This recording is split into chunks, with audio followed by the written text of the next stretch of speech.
You can help increase the effectiveness of the Harry Reid International Airport Security Program by following these practices. Do not accept items from persons you do not know. Do not look after baggage that is not your own.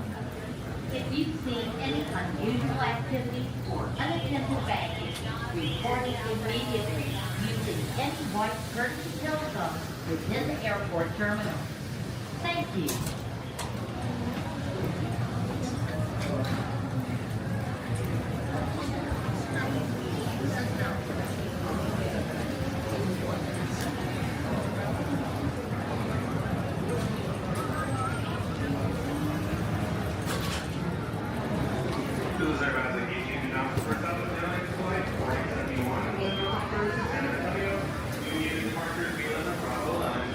This is on time.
What's up, everybody? This is your captain speaking. Welcome. I see you guys are all still getting on the plane still. I appreciate you being here early. I see the plane is still being boarded. Nice, nice, nice. So, we're getting all our paperwork set while you guys get situated. So, we appreciate the early arrival. This is going to be a Middle Eastern flight. We're off to Dubai out of Iran. Okay? So, make sure you have your papers in order. Okay? We don't want any issues when we arrive to Dubai or when we're leaving Iran. Okay? This is a serious thing. But you are all, you guys are great. You guys are Americans with all your documents and orders. No illegals. So thank you very much, everybody. Happy Friday. We'll be getting our way to Dubai International here shortly. Should be a fun flight. We got plenty of topics to get into. And look, when we land in Dubai, we're going to need all the soldiers to be, you guys are on board. We need the soldiers. Those that are, look, the soldiers who came with us. Those who, what's the word I'm looking for? Those who are wanting to train into the boot camp, right? World War III boot camp. When we land today, we will be going straight to the gym. So we don't want you guys to get all comfortable. That's why you brought your gym clothes in your bags and your carry-ons today. As for the ladies, we do want to warn you, we are going to Dubai. So if you didn't pack your hijab, you will be given hijabs, okay, on the plane. They are Anchor Air. They're pretty nice Anchor Air branded hijabs. So we appreciate you representing Anchor Air. Once you're in the country of Dubai, ladies, make sure you cover yourselves. It is illegal to walk around uncovered, I know you have your American passport. You might want to get the U.S. involved. Ooh, the U.S. Embassy. Oh, you can't make me cover myself. I say just put on the hijab, okay? Anyways, appreciate all of our passengers here. Flight attendants will be with you shortly for our takeoff procedures. This is your captain speaking. Welcome aboard Anchor Air.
Lavatory, the use and charging of electronic cigarettes is prohibited. Federal law prohibits tampering with, sampling, or destroying any smoke detector in an aircraft lavatory. It is also prohibited to consume any alcohol you may have brought with you on this flight. Federal aviation regulations require passenger compliance, flight and passenger information signs, posted placards, crew member instructions, including information on seatbelts and smoking.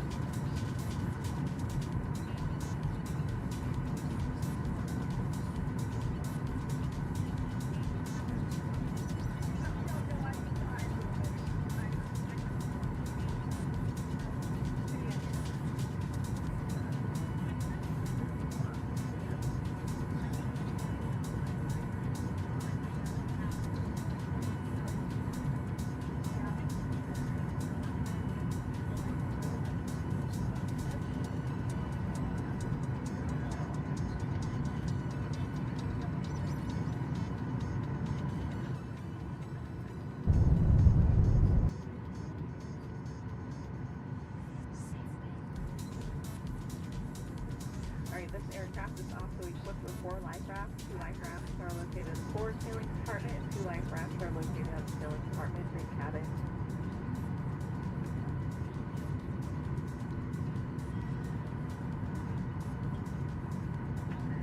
If needed for oxygen mask, will drop from the compartment overhead. To activate the flow of oxygen, pull down on the mask until the plastic tubing is fully extended. Place the mask over your nose and mouth and breathe normally. Secure the mask with the elastic strap. Although oxygen will be flowing, the plastic bag will not inflate. Continue wearing masks until otherwise notified by a crew member. If you are traveling with children or anyone needing special assistance, put your mask on first. Please remove any face coverings before donning an oxygen mask.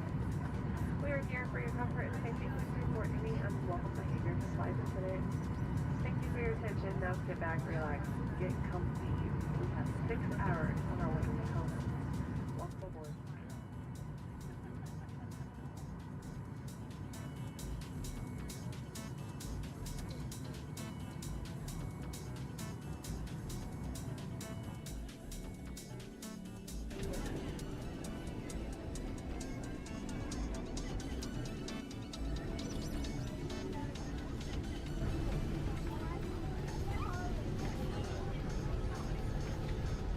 Flight attendants, prepare the cabin for takeoff.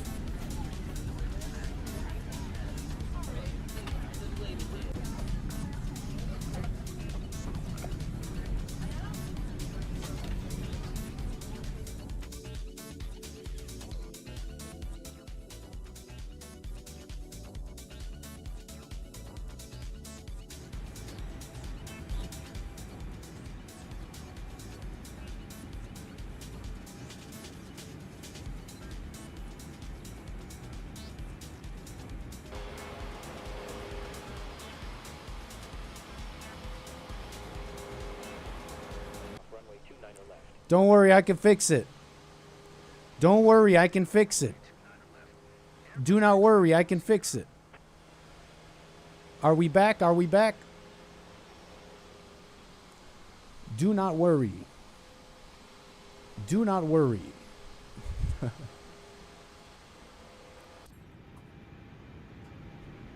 Test, mic check, folks. Are we okay? Give me a 1 in the chat so we can take off. Give me 1s in the chat so we can take off.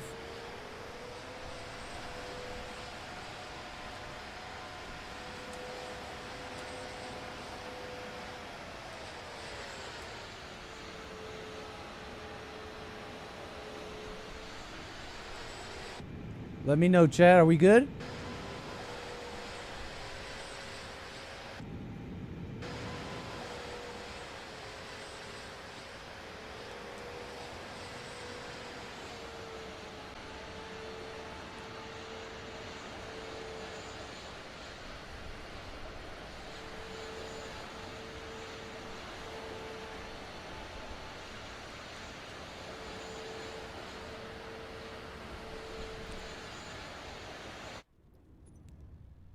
Come on, internet, come on, internet.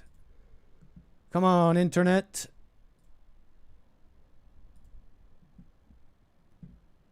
Why, internet, why? We have so much internet.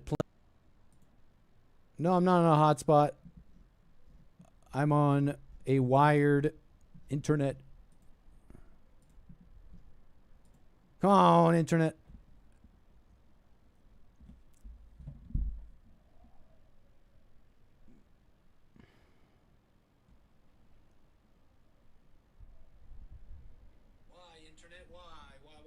I think we're good.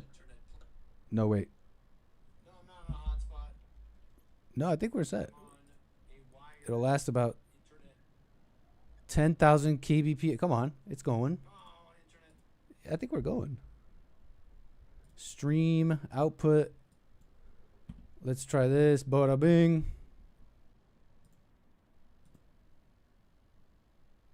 I think we're good now. Everything's green now. Green, green, green, green, green.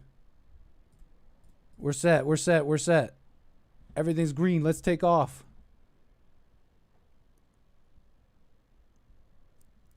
Everything's green now.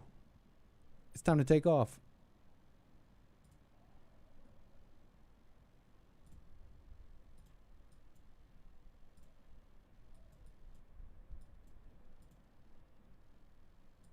All right, let's rock and roll.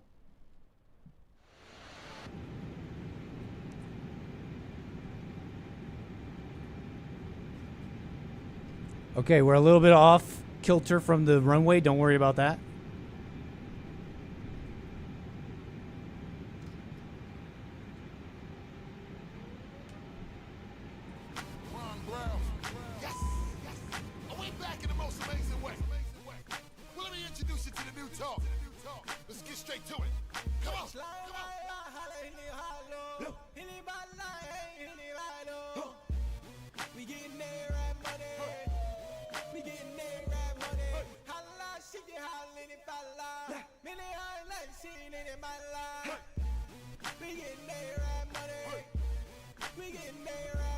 Now there ain't no way that you can kill a beast dead. I got Middle East women and Middle East bread. I got oil well money in the desert playing golf. Dolce shorts, dashiki with a Louis scarf.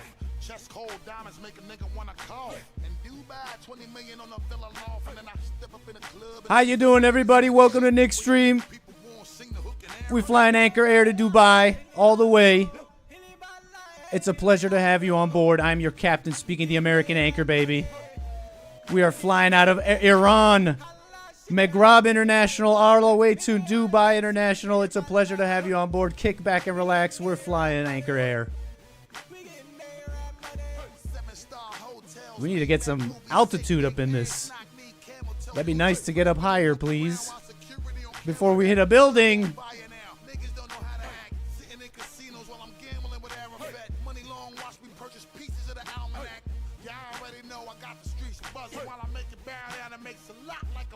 Oh, yeah. I don't think that's real Arabic in this song. But that's okay. We get an area of money.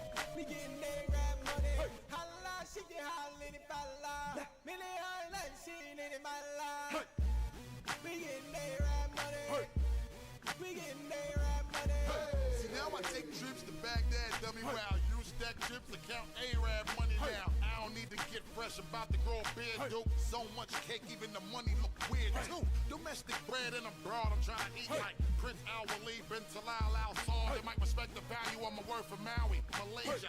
What's up, everybody? Welcome. Let's not crash.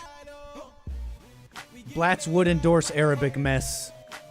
Are you saying I'm black?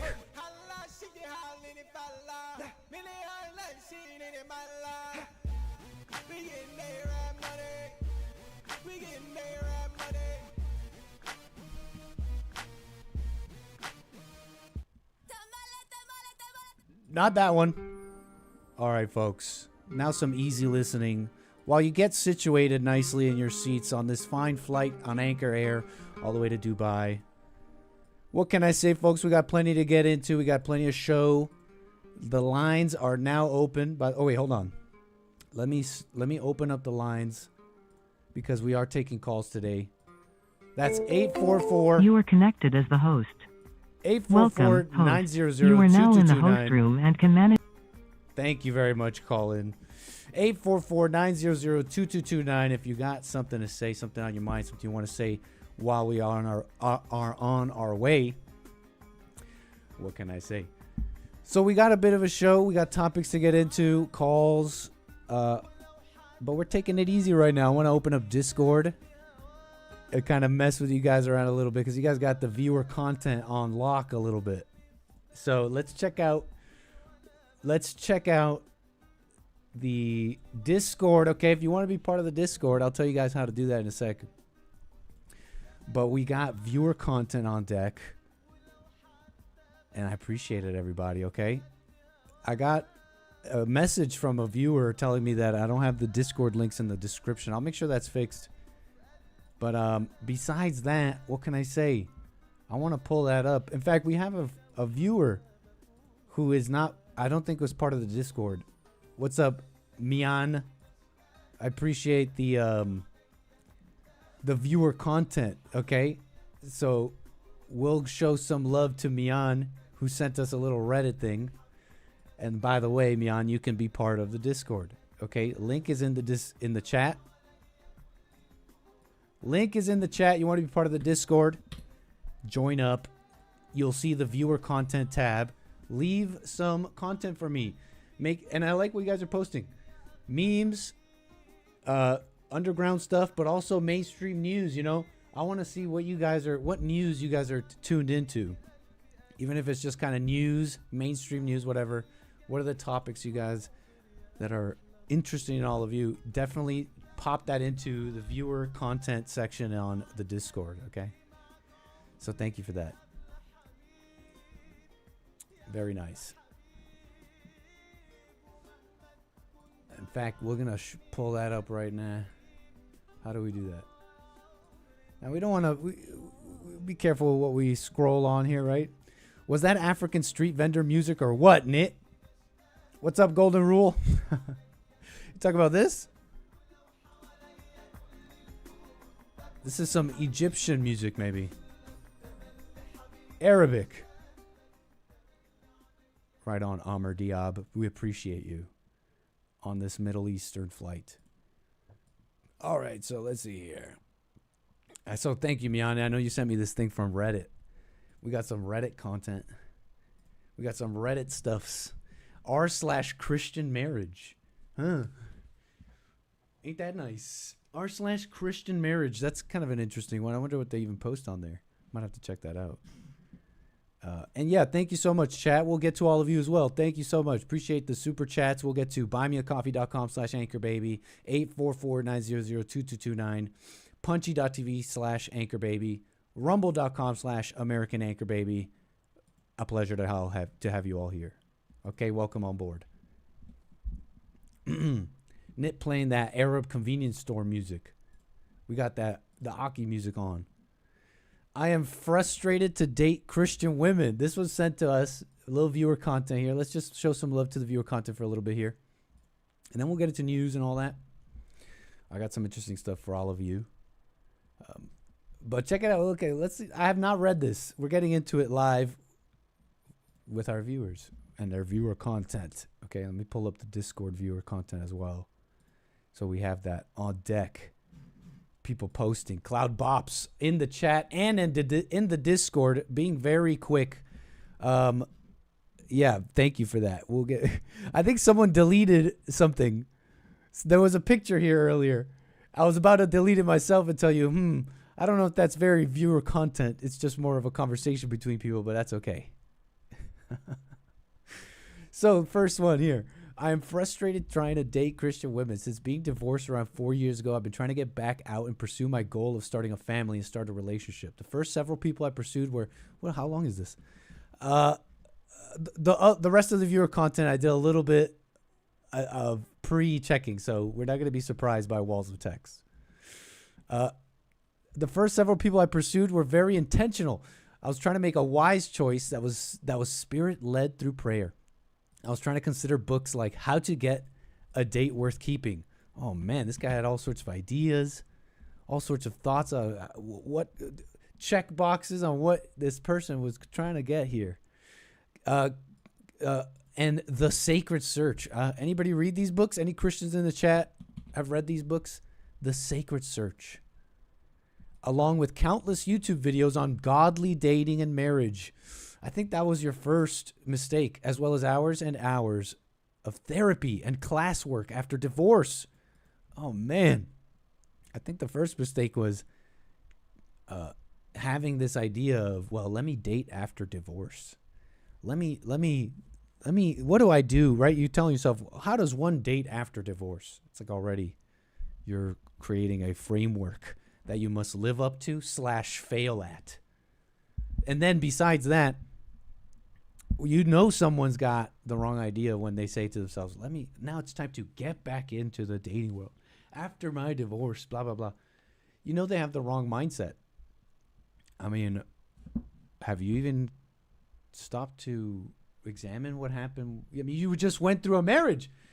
What happened with that divorce? Like, what went down?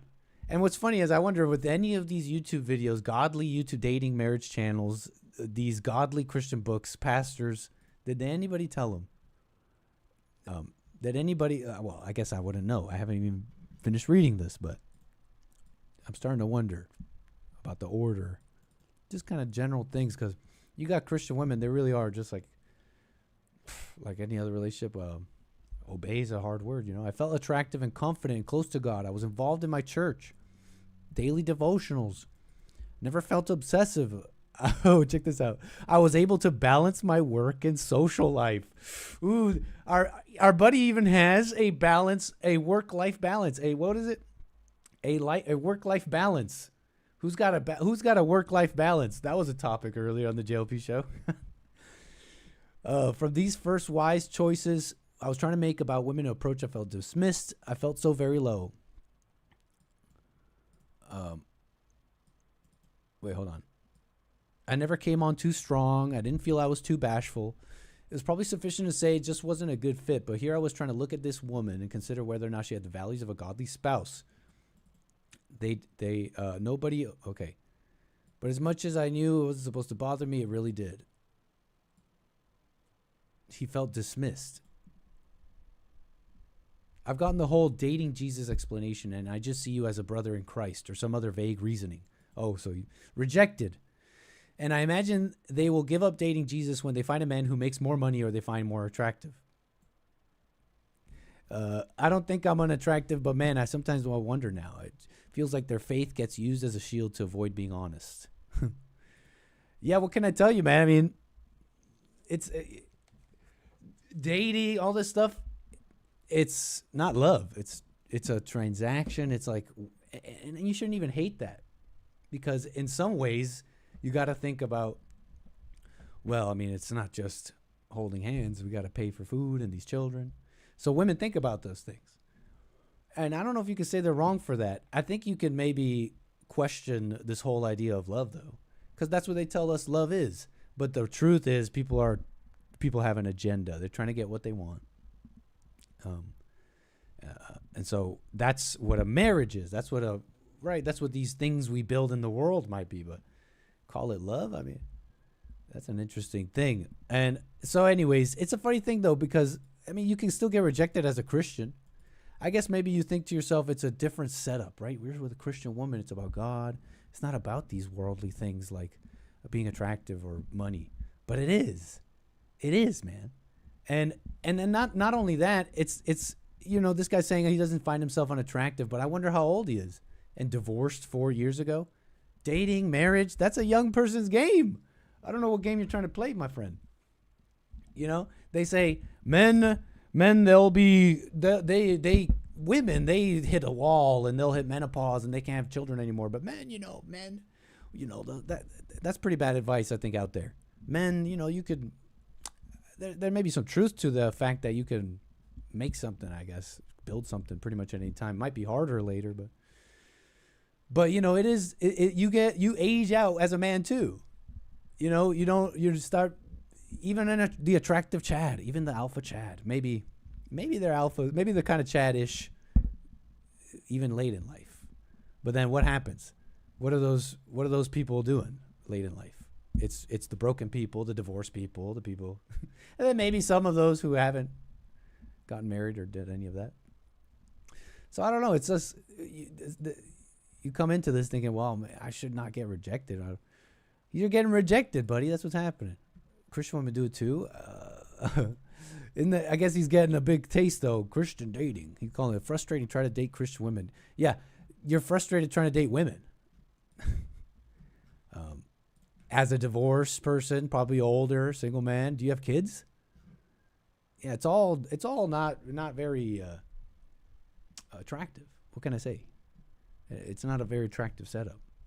Christian women don't ask me about my divorce or why I'm divorced. It doesn't feel like it's irrelevant to them either.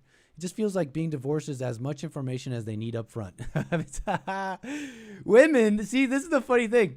Women, they know this instinctually, whatever it is. Even if they'll say, right, you see this from Christian women, worldly women, all women. They're out there saying, when you say, oh, men, do not date someone who already had children. They'll be like, oh, I mean, I don't know. Like, why are you judging women, right? They take it as an offense. Like, why would you judge women in that way? But women, they may not have to say, hey, I'm dating Jesus right now. They'll give you the excuse, but they'll know. It's like, okay, this guy's been divorced. This guy's da-da-da. it goes both ways, really. Yeah, the women play it off like it shouldn't be for them too, but here are women operating honestly. And honestly, man, you should operate honestly. We should just operate honestly, not trying to, right? We want what we want. We all have things that we want. We're trying to get in. If we're trying to get in, I'm not giving you advice on how to. I'm not telling you to go find a relationship, but I am saying that. I mean, it's like you're doing that. What you want kind of matters. I don't know why it feels like Christian women won't give me a chance, get to know me when secular women will. Oh, that's interesting. It feels like my best bet is to date and convert a non-believer. No! Maybe naturally, over time. Without words. Does that make any sense to someone? Perhaps that's even better for building God's kingdom, but it doesn't seem like a wise way to choose a spouse. I don't share values with secular women. You probably do. That's the funny thing. You probably do. You think you don't. But this whole idea, it's like you're secular, you're Christian. If you grew up in America and someone's in your age group, you probably have the same values, sincerely, even if you call it different things. We're all mired in a Christian order, whether you like it or not. We call it holidays. That comes from Holy Day. And I learned that from Hake, but I just realized the deepness of that because they'll tell you Labor Day and people want to argue about these holidays and why we should have these breaks. But you realize that they're making them up because they just want to, out of whims, call it a whim. And I'm not saying religion is not a whim, like it's not man-made, but it had it's interesting. It had a different standard. So you could have just make one up, right? It had to be holy. I don't know. It's just kind of my opinion. So kind of rambling about this Reddit story that kind of had us going off a little bit here. A little random, and a little extended. Didn't expect that, but we got plenty to get into and plenty of flight here. So I was really reacting off the top with this. So Buddy is venting, he says. Honestly, it's a different, I don't know, the approach is strange, right? I think maybe thinking of your life is in stages or something like that might help a little bit. Or I don't know, maybe forget that actually. But definitely this whole trying to find a Christian woman to fit my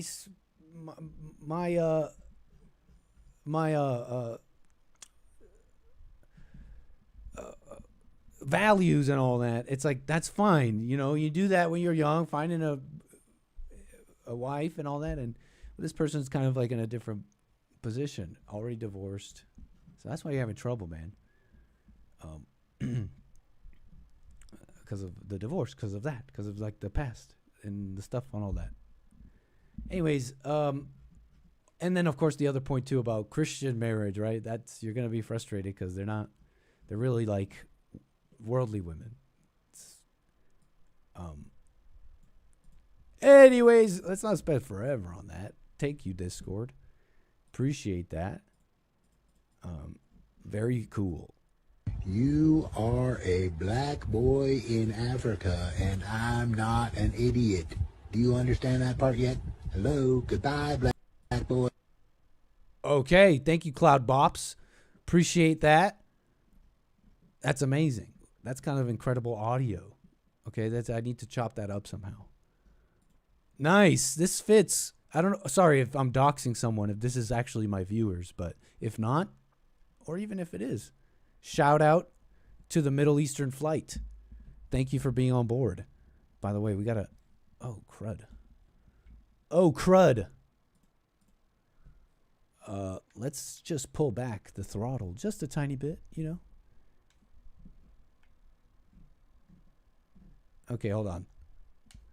Let's just, we're going to pull back the throttle just a tiny bit, right? Come on. We need you to work, plane. We got people on board, okay? There we go. Okay, there we go. Throttle back. Back. There we go. Okay, nothing to fear. On our way to Dubai. A call came in. I'll get to you. You know, you hung up. That's 844-900-2229. Hold on. We want to be doubly sure. We want to be all the way sure that this is operate. There it goes. We want that line to start going down. Very good.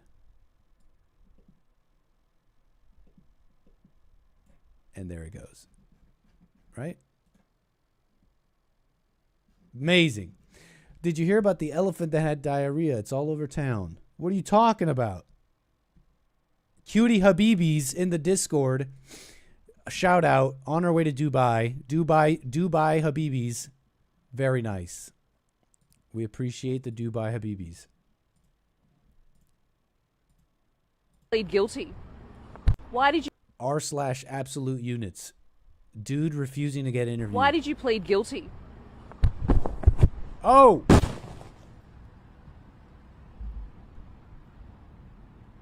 Well, that's a little rude. Property damage. But I guess he's not getting interviewed. That's pretty hilarious. It's just a whole subreddit. A whole subreddit of big people. That's how you... I like thematic things. I like shticks. I like a good shtick. I appreciate that. Guilty? r/absolute units. A rare giant banana. Okay. Back to the Discord. You guys got stuff. They really just shut down college class because of this. Taylor have a biochem midterm today, but Taylor and Travis just got engaged. Due to this information, I can't focus, you all can't focus, class is canceled, get out of here. We gotta go. We need time to process this information.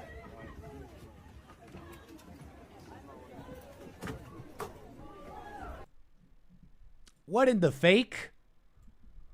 What in the fake? What in the fake video is this?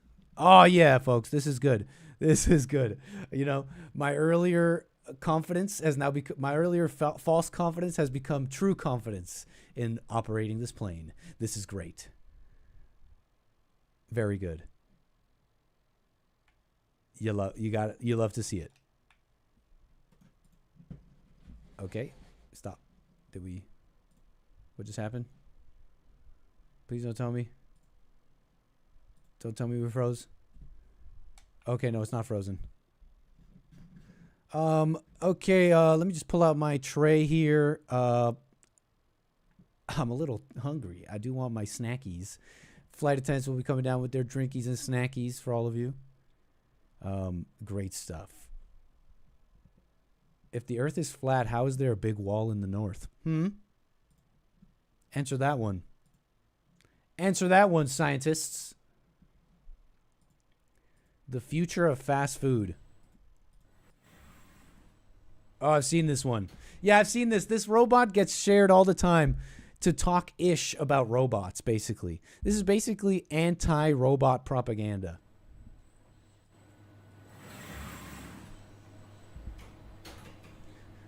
Some kind of dog in a bun type thing.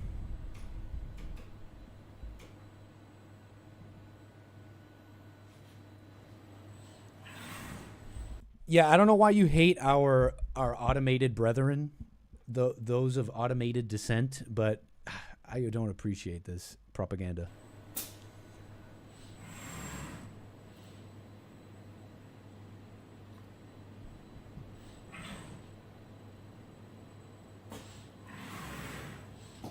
Gotta get the dog in.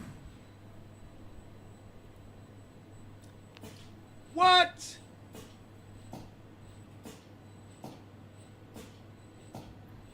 And they're gonna replace people, huh? That's what you're saying right now. You're saying right now. Oh, they think they're gonna replace people? Yeah, like in like 100 years.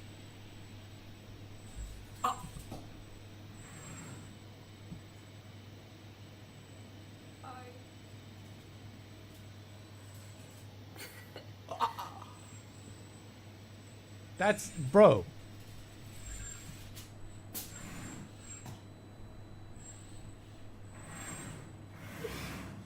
At least you got the dog.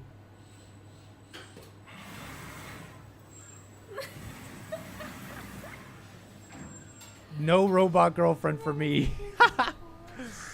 Yeah, we're gonna. Yeah, we're gonna wait for. We're gonna wait for like this. You know, second, third, fourth editions here. I don't think we're gonna be guinea pigs here. I think we can wait a bit, huh? On the robot wife.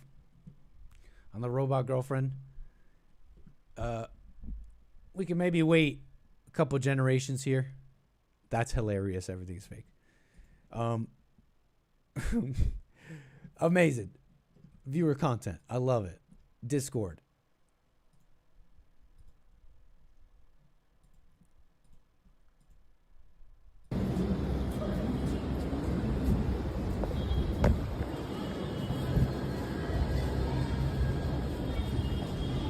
What in the heck is this?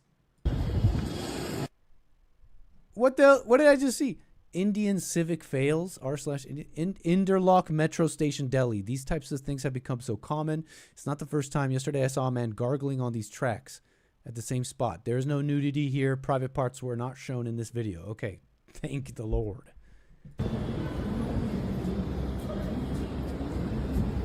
So are these just... Oh, you see the stream. Oh, we caught it mid dribbles. We freeze framed on the stream. So is that what streams really are? Are all streams really just a line of droplets happening in fast motion? Are we learning a little bit about the natural world maybe too as well? But it's the Desi Mama, India Mamas. What's wrong with you? Your boy had to pee. Here, let me just. You could just hold. You could just. No. Okay. Why does it have to be like where the train? Why does it have to be where the trains go? Not the corner, like not somewhere else, like literally anywhere else. Why does it have to be like open? Let me just go straight up here, just where the trains show up, where everybody gets in and out. I don't know. I don't know, folks. I don't know if I like Discord content anymore.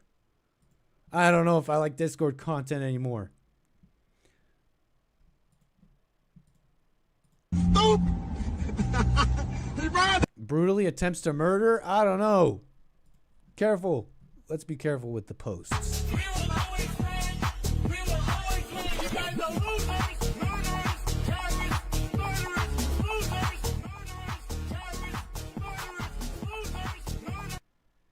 You tell him.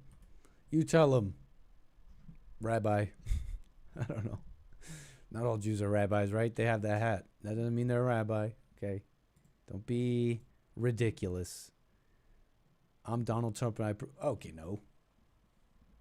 Nope, not that. We've gone past where I've scrolled, and this is all older viewer content. But thank you, my Discord people.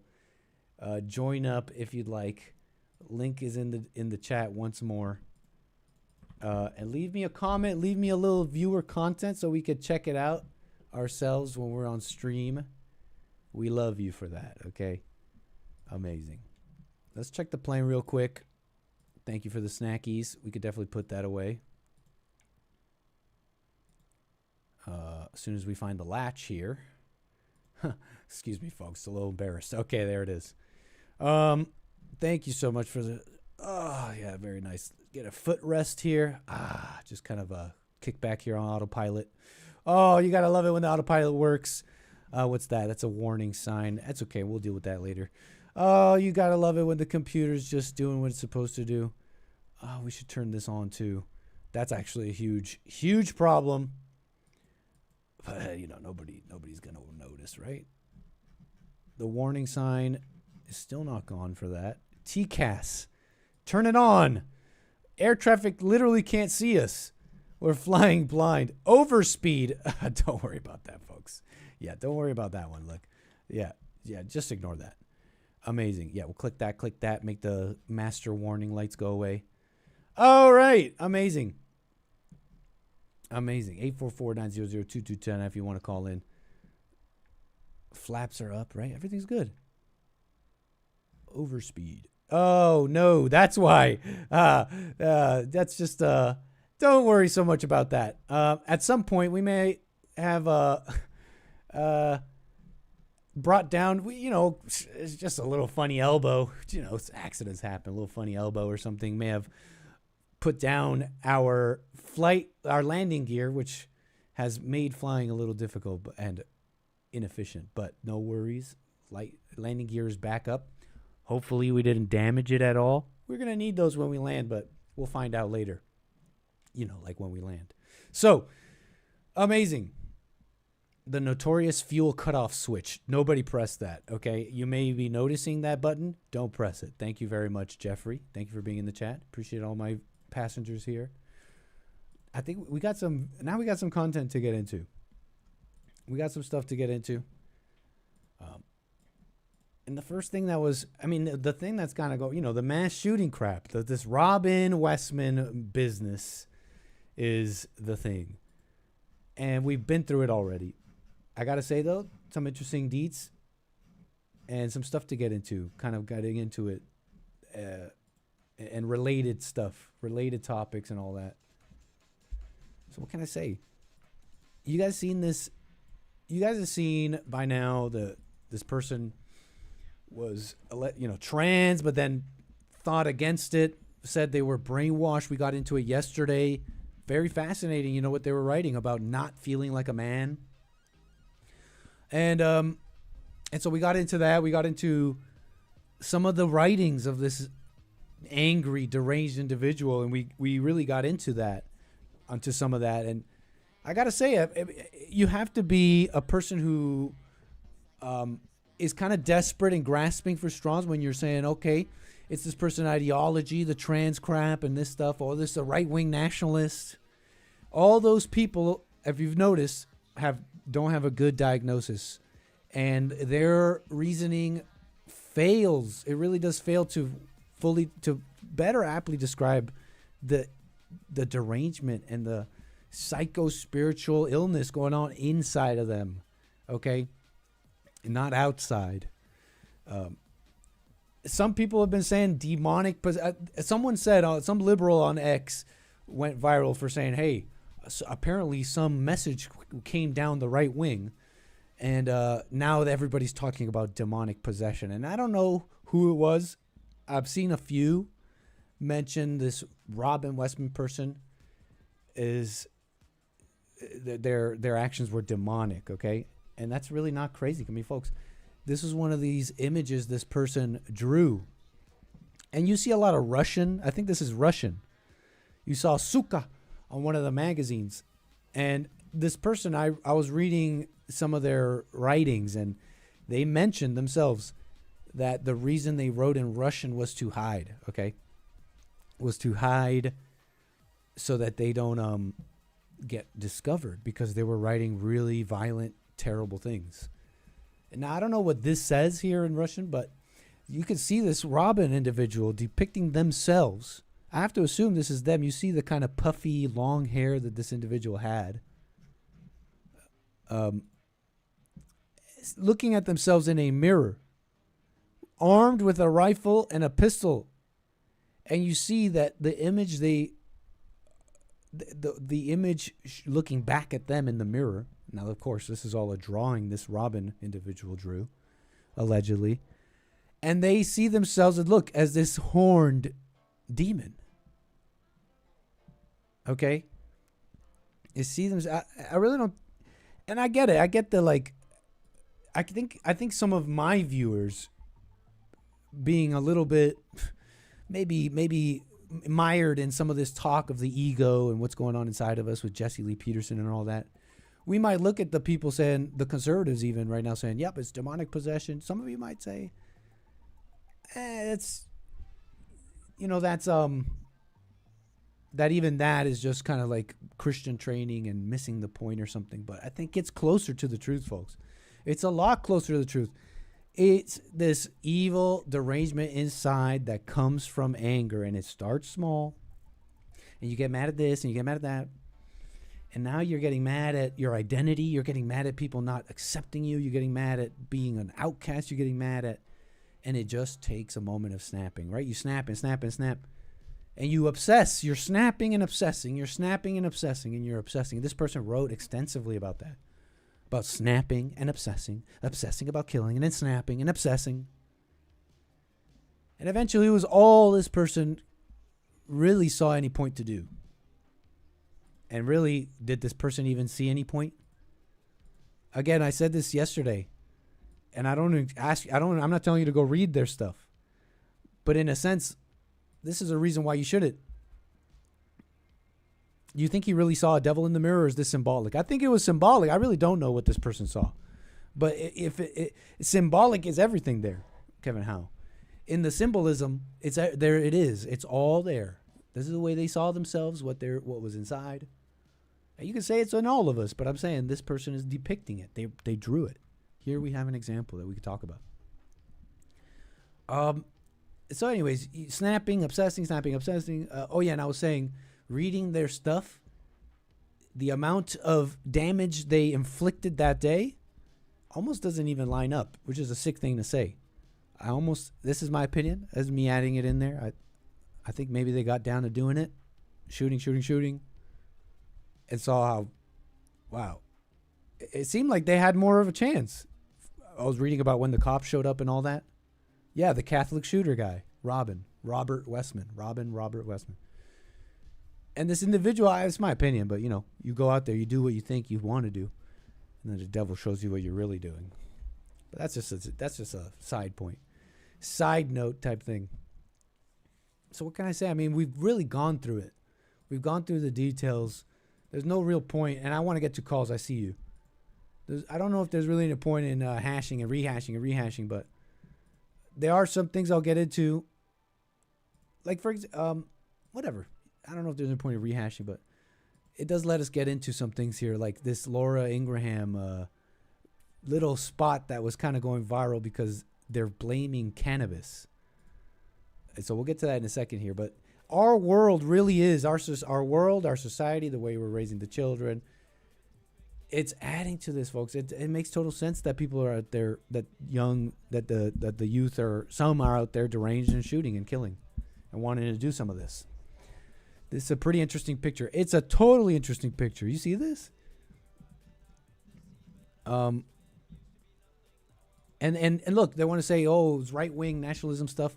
Yeah, this person started getting into this online group that seems to express these so-called neo-Nazi stuff, but at the same time, this person was getting into the trans stuff. So again, like I was saying yesterday, when people are talking about their ideology, them getting into trans, them getting into white nationalism, whatever, that's just a person describing how they see the world. You describe the world too, but your politics don't change like that really fast because maybe you're not that unstable. I mean, I don't think you're that smart with your opinions either, but consider this person who was going through it.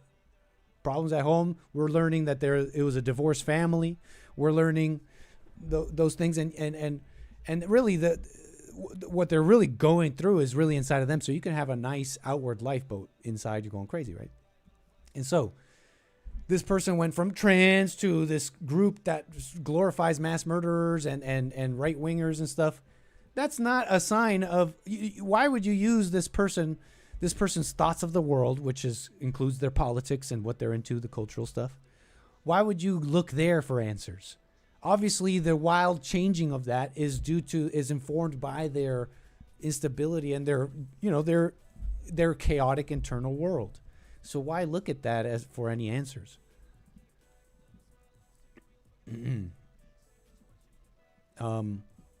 Let me just kind of rehash some of the things we already said. People are mad.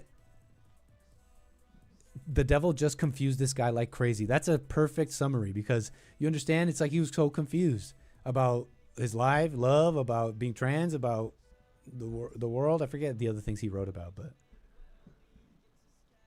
consider this one. This one's pissing people off, especially the pot smokers. I don't really watch Fox like this, but this was going viral on X, so check it out. I know the pot lobby, the weed lobby, or casual users would say, oh my God, you guys are saying that you're trying to link this with cannabis. It's ridiculous. Alcohol is much worse than weed. I mean, they are going to, inundate both of us and our social media accounts with those comments. And to that, you say? Sure. I mean, listen, in no single case can you ever prove causation. I mean, it would be very hard to do. The person would almost have to leave a manifesto saying, well, I was sane and then I used and I became insane.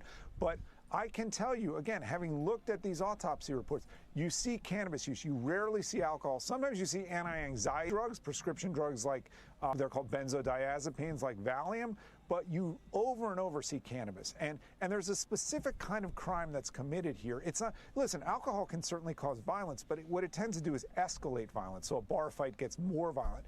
This is a crime that is often committed against innocent people.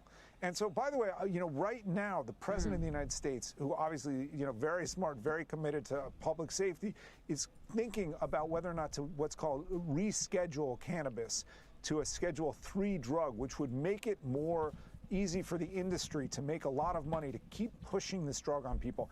And I hope that he understands that we are likely to see more crime like this if there is more cannabis use. And I know public safety is important to him. I found this actually really interesting, and not because of this. Like, look, this is focusing on the cannabis. Like if you're watching this and you're like, cannabis causes mass shootings, you're like, this is why you probably sit there and watch Fox. You know what I'm saying? Like, you probably sit there and watch Fox. Like, yup, it's the video games and the pot. But look, this is why the reason this was interesting is because it is a commentary on our world, our society, what we're kind of into, and what we kind of say is okay. It's not about it's not even the cannabis. It's like, what is cannabis, right? And what does it do when you get high like that? It does a number of things, right? You get kind of lazy. You're just stoned out. Here's what I'm trying to say. It's not pot that's the problem, but what are you when you're like making pot, when you're putting pot in a higher standing and making it culturally significant, you're also putting the aspects of pot in a more culturally prominent way. And what are those aspects? They're not all good. Some of those are like paranoia, your thoughts. When you smoke pot, your thoughts get louder. I don't know if you noticed that.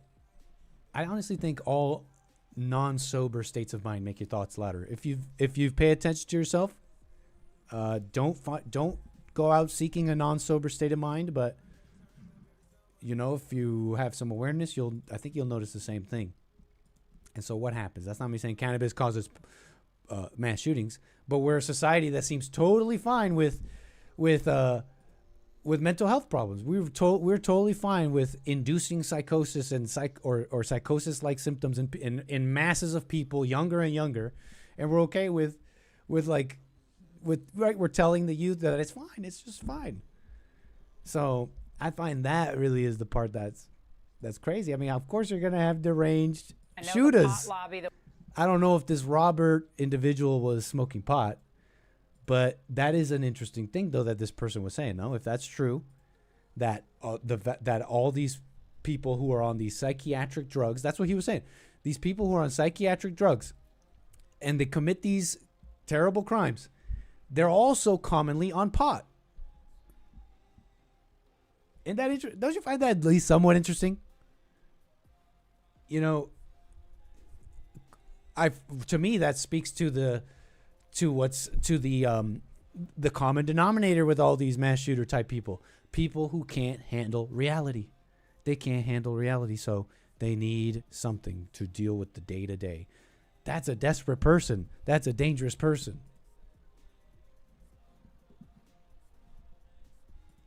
Okay, one more thing, and I want to get to my callers here. Okay, let's see here. And then I want to get to my callers. Appreciate the patience. 844-900-2229. Censorship is coming up with this Robin shooting stuff. Check this out. Trace, as you know, correct, 100%, and she's 100% correct. I am now about to launch Gideon, America's first ever AI threat detection platform built specifically for law enforcement. It scrapes the internet 24/7 using an Israeli-grade ontology to pull specific threat language and then routes it to local law enforcement. It's a 24/7 detective. It never sleeps, and it's going to get us in front of these attacks. Would it have picked up on this, do you think? 100%. I wish my program would already be up. We're not launching until next week. I've got a dozen agencies on board, Trace. I just unloaded a major Northeast agency with over 2,700 sworn. This is America's early warning system. America's early warning system with Israeli grade. What did he say? Israeli grade AI scraping everything you type, just in case you're a mass shooter, because you know you're gonna. I mean, the person had anti-Israel stuff scrawl on their gun. Well, I don't know. I just find this interesting. It's the moment, I guess you say. What can you say about this? It's like kind of evil, I would say, right? I'm kind of cool with using technology to to deal with threats. Even like it's pretty awesome. I mean, they talk about crime like it's this mystery. Well, look, I think we could be pretty creative with our solutions and technology. But look. I don't know. I guess I just want to say, what do I want to say about this? Look, I guess something about, controlling people. And look, blacks have, I think we could say that groups have, like, I don't know, call it issues. What do you want to call it? Stuff that they have, like a thorn in their side. It's something that everybody else can see, right? It's like blacks have this and all that. The Jews love censorship. You know what I'm saying? They love censorship. I got to say it. I can't help but say it. It's just true. And they'll say it's, and liberal, like controlling people love to do that, right? Liberal controlling people who want to like, angry controlling people do that. Let's be real, right? Power hungry. Law enforcement. So what else about this?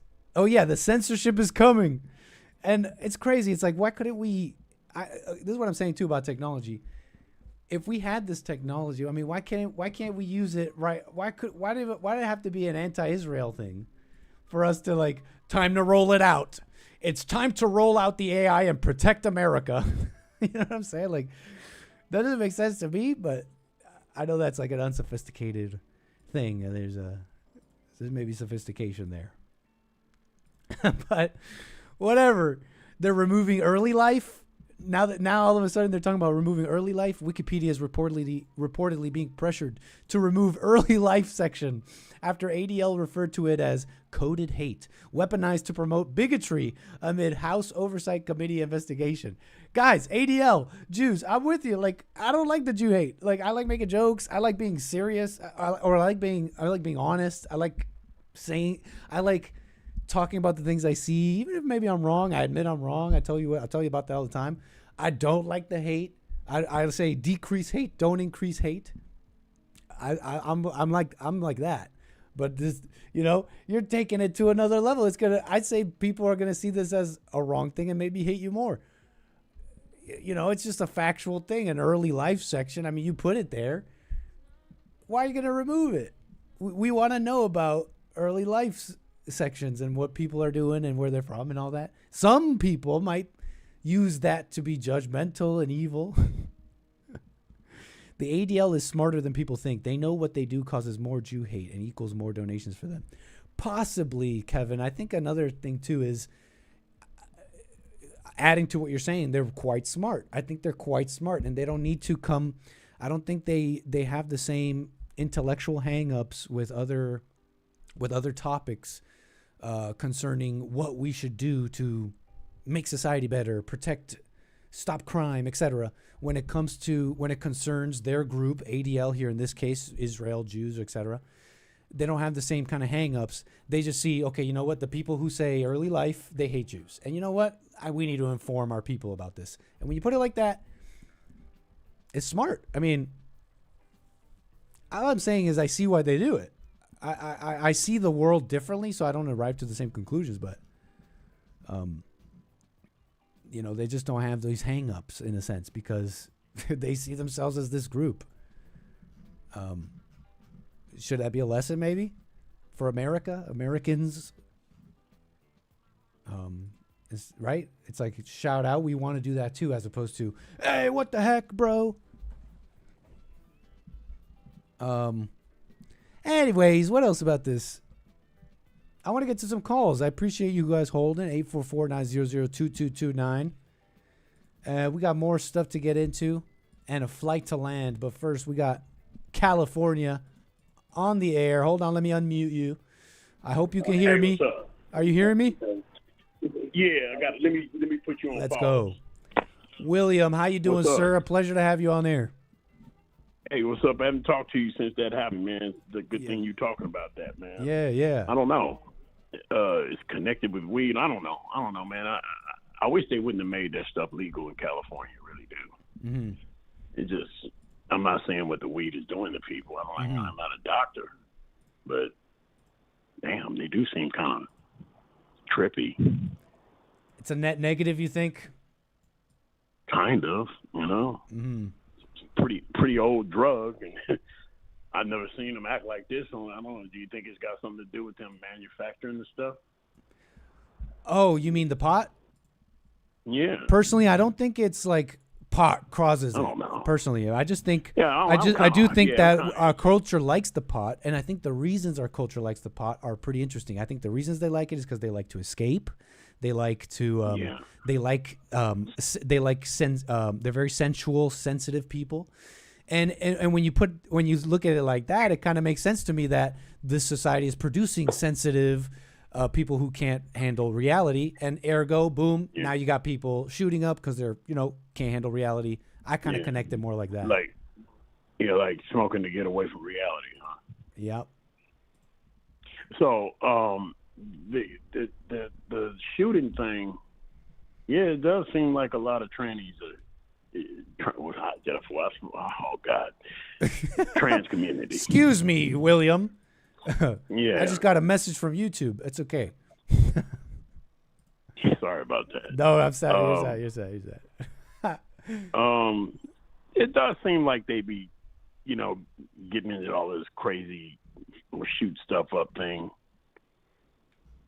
I mean, I ain't gonna go that far as to say, is it a mass shooting? Because you just had a shooting down there in L.A. on Figueroa with three or four or five people laying on the ground. So I see nobody said nothing about it. Carnage. I have not heard about that one. Yeah, well, I'm just saying, it is Black Friday. The blacks have more carnage, really, with their shootings, probably. It's like every week, every day, every weekend in some cities, right? Every 2 days, yeah. What you think? I mean, I was just telling Hake and Jesse the other day that I used to, when I started working for Bond, I would be like, what, Chicago 40 shot? It's like a weekend would happen, right? And I'd come in Monday, I'd be like, guys, like 40 people shot? And they're like, Nick, like this is like, are you joking me? This is like every weekend and for decades. Young. Hey, they're young. Just like Washington, D.C., they're young.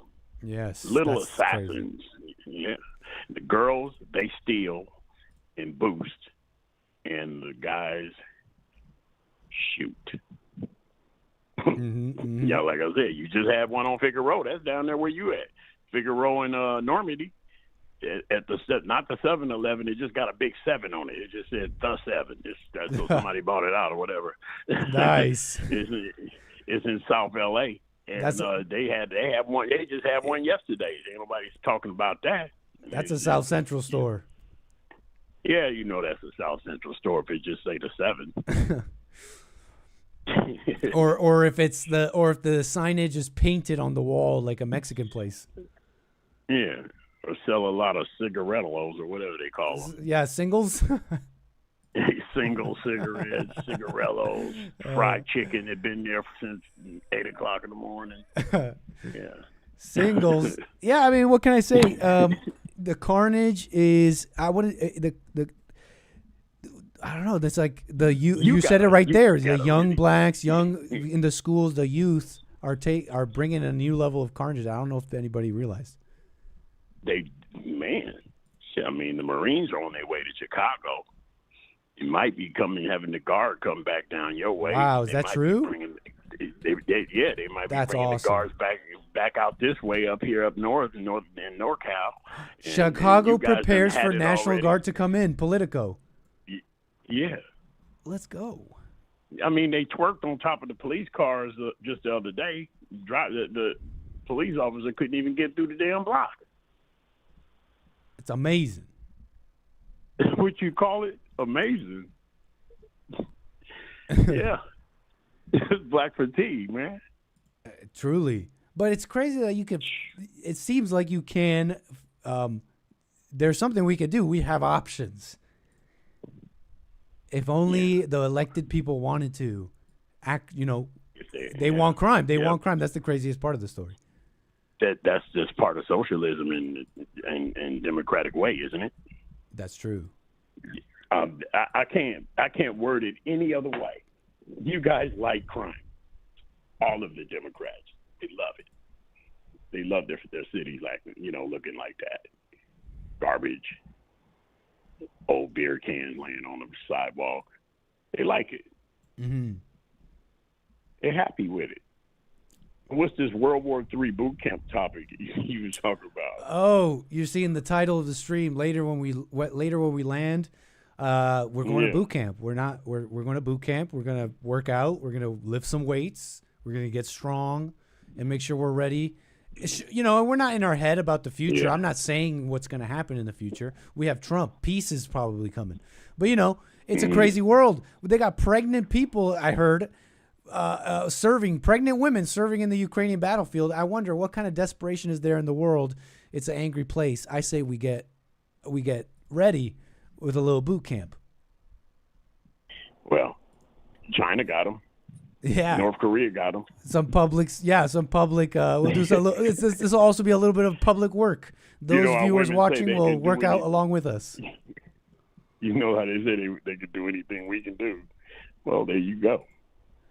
Plenty of girls in the military and everything. I still don't think they could do what a man could do. Absolutely. Anybody want to argue that? They can't do what a man does. They lower the standards for them. Just like they lower the standards for the blacks, for all the placement tests for the jobs that they have these days for the young people. They make these arrangements and these,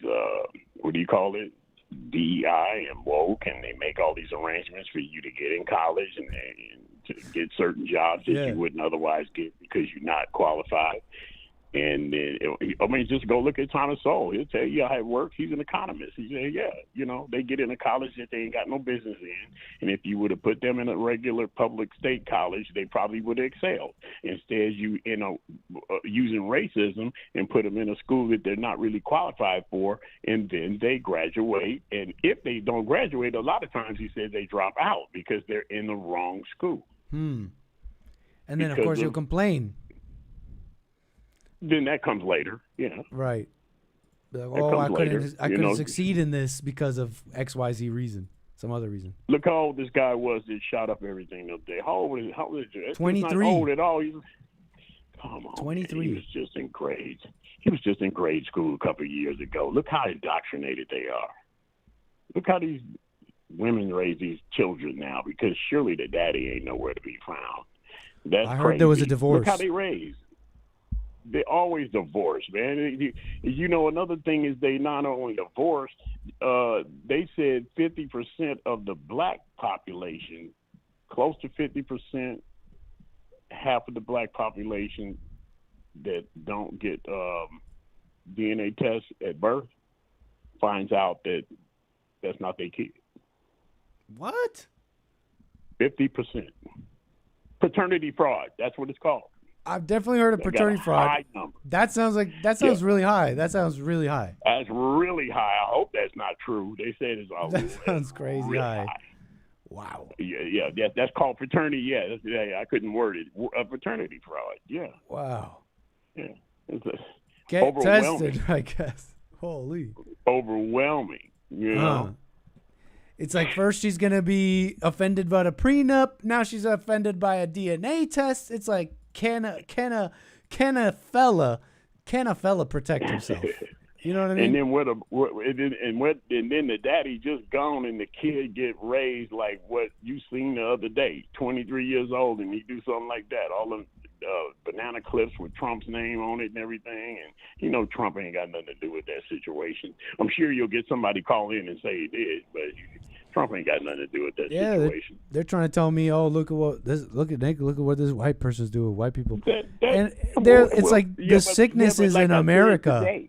Yeah. Hey, like I just said today, me and you, there was a shooting on Figueroa in Normandy. Mm-hmm. Just as many people dropped, and nobody said nothing. Yep. At the 7, not the 7-Eleven. At the 7. Shout out to the 7. Holy. Never go to the 7. Man. Remind me, don't go to stupid places at stupid times. At the 7. Yeah. I can get my candy and gas station candy so elsewhere. Appreciate and cheaper gas, right? Yeah. I'd rather pay the higher price. Thank you. Yeah, same here. Right on, All William. right, bro. Look, happy holiday. What is it? Memorial Day and Labor Day, I think, is coming up. Labor Day, whatever. Yeah, Labor Day, and I think we had a pretty good men's month, and I'm gonna go ahead and sign out on that one. Thank you, William, and I appreciate all the men's moments you brought throughout, and throughout both months, man. We appreciate all right, that, man. I ain't gonna do nothing but bring up who I know about. Yes, sir. That's what it's all about. You bring your personal contribution, and every one of them was appreciated. A couple of people tried to downrate you guys' men's month, but it was a rather weak attempt. Absolutely, William. Appreciate that, man. All right. Shout out and call me again. All right. Nice. 844-900-2229. You got something on your mind? Josh in the chat says, Nit, let's go to Figueroa. No, we're not going to Figueroa, chat, but do you guys want to go somewhere later, actually? I say we land. We have boot camp to get done, and maybe we can go see Hassan. What do you guys want to go see Hassan? Maybe we can go see Hassan. Maybe we can go to Crumble Cookies. Okay, I have a bone to pick. I bet you if I told Hassan let's go get a Crumble cookie, he'll go with us, and then we can go meet him. What do you guys say? Maybe, I don't know. This is all off the top. You don't know what's gonna happen. Plus, I don't even know if he'd be comfortable being on camera. Yeah, let's get in a Waymo and go to Figueroa. This is a good idea, but not go to Figueroa. Let's go hang out with Hassan. Let's offer him a Crumble cookie. But I don't know if I'm going to eat one. Folks, have you seen this stuff? I know that Crumble was in the news. Are you familiar with Crumble cookies? I think they're nationwide now, maybe. But it's a chain. It's a bakery chain. They make these ridiculous cookies. Mark says those cookies are good. And I bet you they're good. But I got to say, folks, I can be... One thing about me is food can offend me. Food can sincerely offend me. I'm talking like when you take... I don't know what it is, but honestly, you can go too far. You can go way too far. Okay? You can go way too far. You know when they just sauce it up and then they make this luxurious, decadent thing covered in this and covered in that. I'm thinking food has maybe degenerated. Our food or fascination with it has degenerated in a similar way that so many other things have degenerated in a sense. I don't know. I almost cringe at saying that because it's like I grew up in it, so I kind of love it in a sense. So I'm not gonna pretend like I didn't like that twerking, miss. Excuse me, miss. But look, I'm messing around a little bit. Crumble. Let's ask Hassan if he wants to get a Crumble cookie. Maybe we can go out IRL out there in the field, huh? I'll leave that. I'll smoke on it. We got a couple things to deal with it first. Jeez, we got our landing to deal with. I'll text him.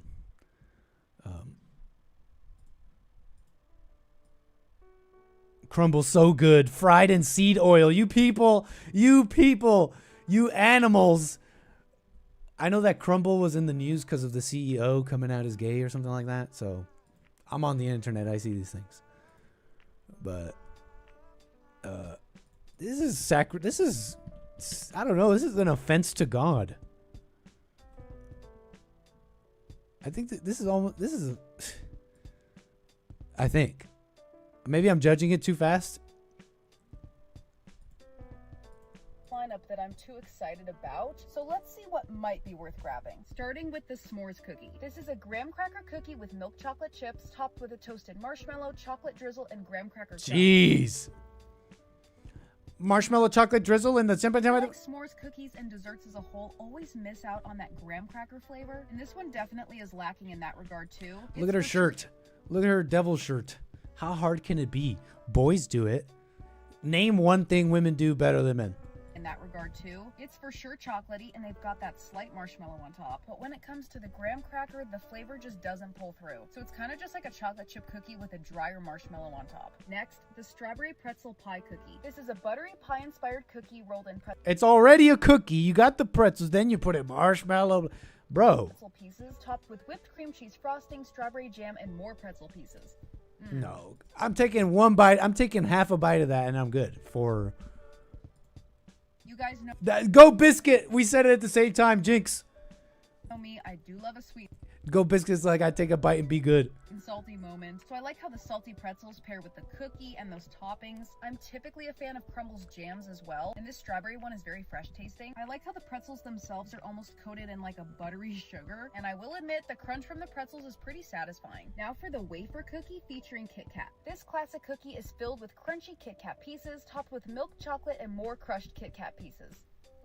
How many Kit Kat pieces do you need? Fine, but I'm kind of just left thinking, like, why am I not just eating a Kit Kat itself? Because the cookie isn't adding anything. Can we get thin cookies? This is the dealio. Okay, folks. You want to get down with the cookie? I'm not a cookie guy. I'm not a cookies dessert at all. But hit me with a thin lace cookie. I don't know. That's kind of hitting these days whenever I have had this. This is an offense to God. Might as well have yourself an ortolan bunting. You might as well just consume an ortolan bunting. Okay? Preparation calls for the songbird to be drowned alive in ammoniac.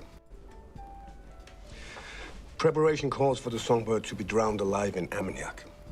It is then roasted and consumed whole in a single mouthful. Ortolans are endangered. Who amongst us is not? I haven't been gorged, drowned, plucked, and roasted. Not yet.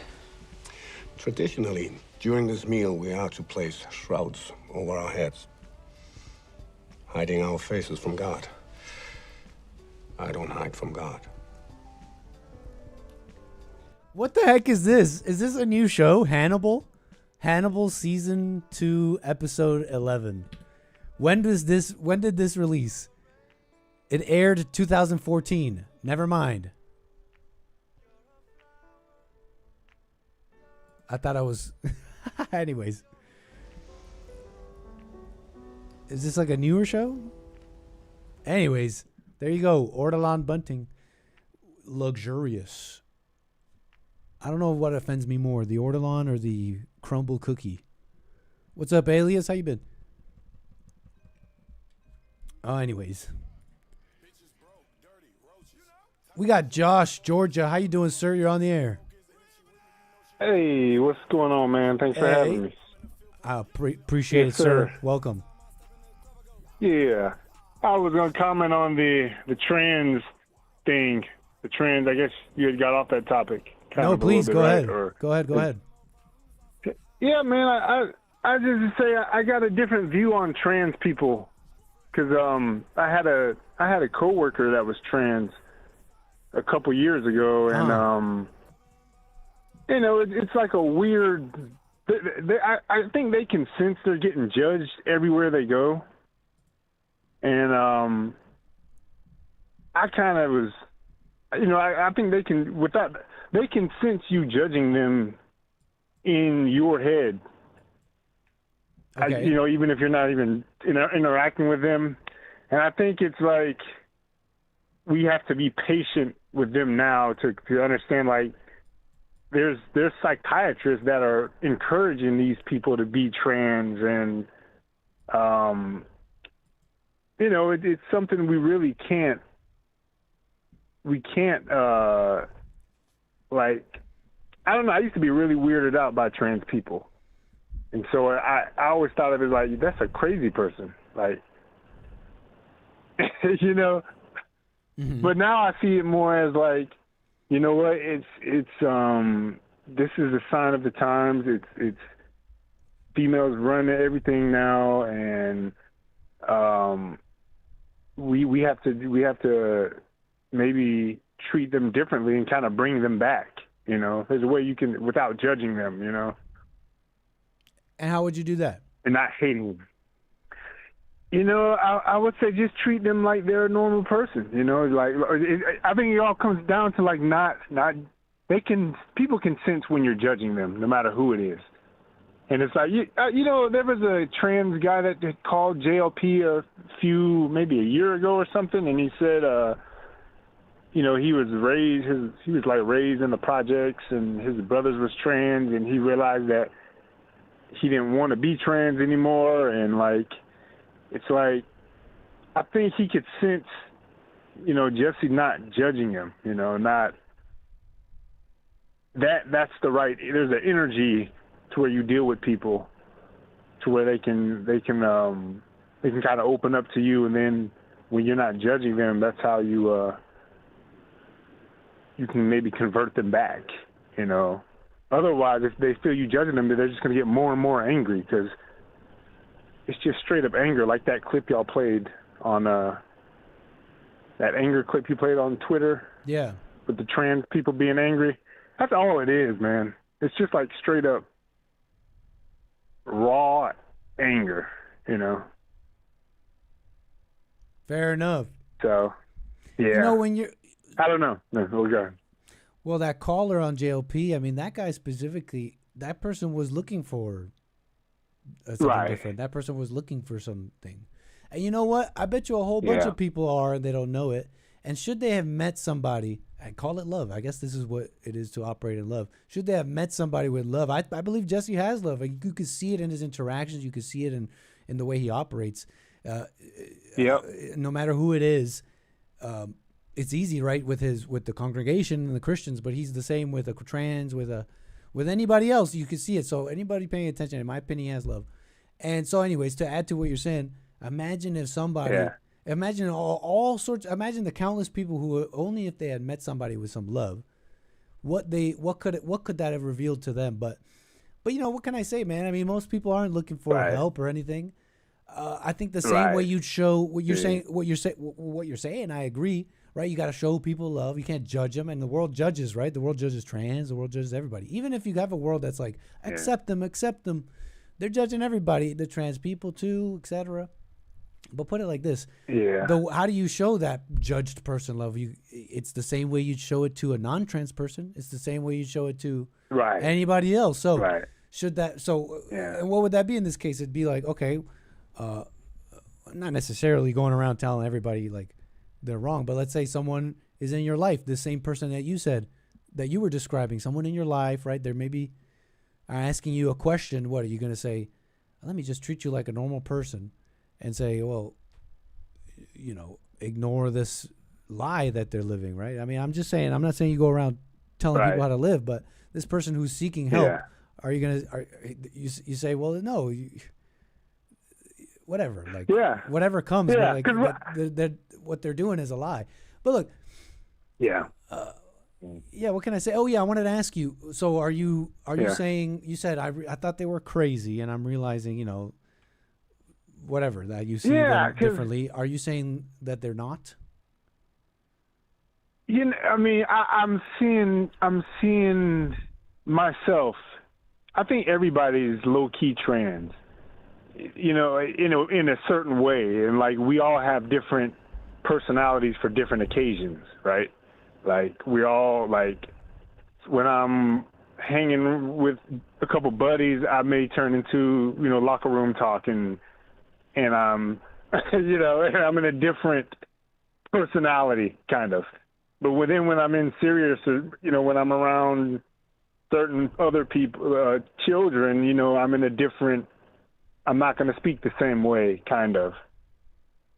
I don't know if that makes sense, but ultimately, it's. I think I can relate to them more now. Now, I guess maybe as I'm getting to know myself better, I see my different personality swings and different. It's just a different identity, I know what you're saying with that. I think I understand what you're saying with that about identities and all that. Yeah. It's like when you're around Latino, Hispanics, you can act different or you can speak Spanish, right? But that's you. That's just like what you understand. The trans person isn't like, they'll hear you say this and think you're crazy, right? No, they believe they're a woman. That is them, right? They'll hear you say this and think you're crazy. I understand what you're saying, right? Like we're all kind of trans in that way, but that's just kind of like your take on like something that's like maybe true. That was deep. Was that you that just read the thing that said like he knew he wasn't a man and he didn't really want to be trans, but he felt like he enjoyed wearing girl stuff, but right. But knew he wasn't a woman. Knew he wasn't a woman, but didn't feel like a man. So he was left confused. Yeah, I know that. I kind of sometimes you feel like a beta male. I know that same feeling. With that one, I gotta say, with that one, maybe we are all trans, or the men. Hey, men in the chat, do you relate? If so, you were trans. Josh was right. If you're honest, Josh was right. Yeah, actually. if you be honest, men in the chat, didn't you not feel like a man at one point? There are times, bro. Okay, everyone has beta male moments, and it's like if you're being honest and looking at yourself, it's like, man, I feel like a female right now. I feel like a straight. Well, but the trans of the mind. The trans, it's the same. We all, Jeffrey Dahmer, man. We're all not far away from it. And I think people hear us maybe say we're evil and stuff like that, and they think. I've had a buddy tell me, "Hey, but that's I forget what he was. It was a while ago, but he had been checking out what I was doing, and he was like, "Man, what's up with this Jesse stuff? Always saying we're evil. Like that sounds like a really hard way of living." And it was funny to examine that because I'm like, yeah, that's true. I guess to an outside person to be like, why are you always saying this and that is evil? What a dark life. But I got to say, I don't know about you, Josh, knowing that my intentions are evil and all that, I almost am careful to say this, but I think those aware will understand what I'm saying here. It keeps me good. Yeah. I don't know how else to put it, but it keeps me it keeps me like good, so to speak. I definitely act better and like I don't do evil as much or maybe at all. I don't know how else to put it. It keeps you more patient with people. Yeah, that's for sure. Yeah. Because you see, okay, I do that same thing in a way. Maybe I'm not that bad, but I understand the notion of someone, they can't help themselves. I drop. I just drop things. I avoid. Because I know that the intention is evil. It humbles me. Yeah. But anyway, I don't know what else to put it. Yeah. But, it's, I don't know. I just see it differently now from when trans people first came out and I was like super overly judgmental and hateful towards them, and I think a lot of, since this trans shooting, that's been fueled to a lot of quote unquote conservatives, to hate trans people or whatever, but that ain't the way that'll just make them worse. They're brainwashed. We gotta, we gotta bring them back if we can. Well, definitely don't judge, right? I've seen a lot. Yeah. I like making jokes. I like being even if Yeah. it's racist. I like being honest. I like Yeah. saying what I'm thinking and whatever. That being said, I mean, all I'm trying to say with this is that we definitely shouldn't judge. We gotta have love, or at least try to. And I'm sure that happens. I'm sure that is happening. I may have even seen some of it in the right wing. And even though I love free speech and I don't think it's all racist, that being said, I think we could be pretty cruel. Yeah. Yeah, I know I can, bro. I know I can. Yeah, because man. it's kind of like joking. It's kind of like locker room top joking, but I don't know. I think we're to a point now where like this is getting kind of ridiculous, and what is? I mean, just just transgenderism and these shootings and liberalism in America, and it's time to like these kids are being brainwashed, and it's time to like, all right, we need to deal with it. I like that censorship thing you were showing too, man. What do you like about it? I like, I'm very pro cop and pro FBI. I want, we should, if this could have been prevented by that, cool, Like I'm for snitching on people. Like I think yeah.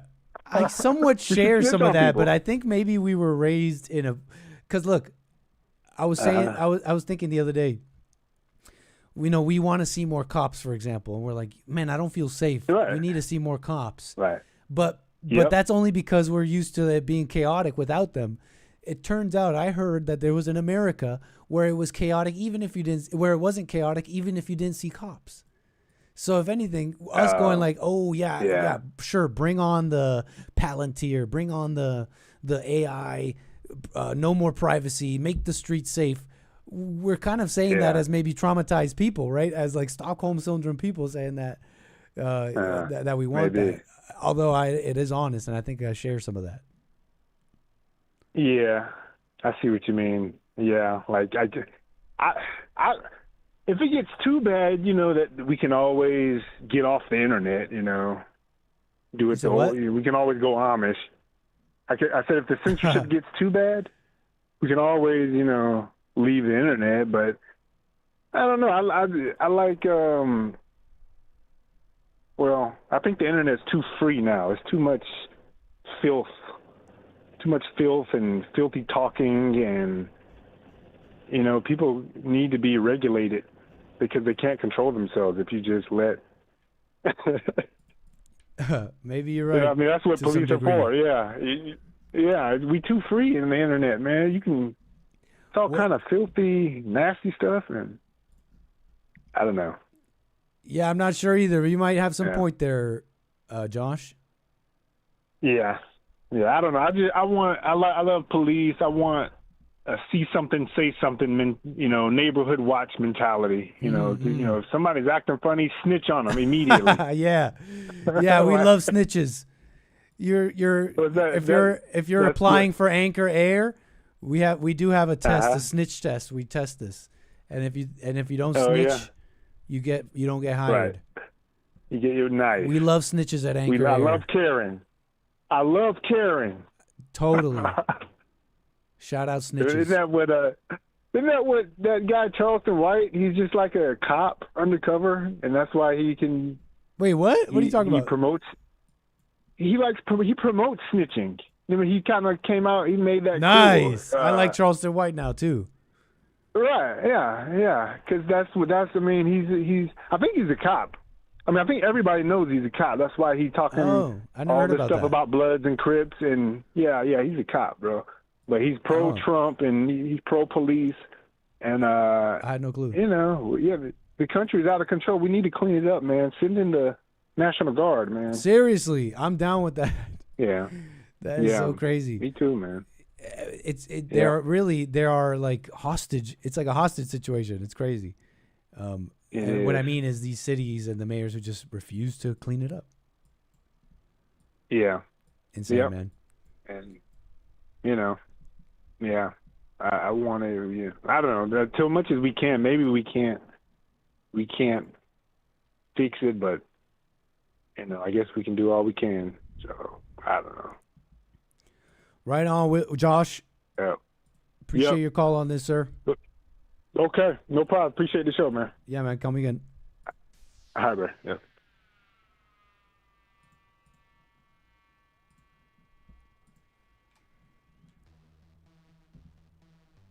844-900-2229. We're just picking up our route again here. A little bit off the path, but no biggie.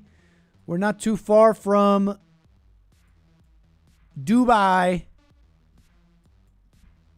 Very nice.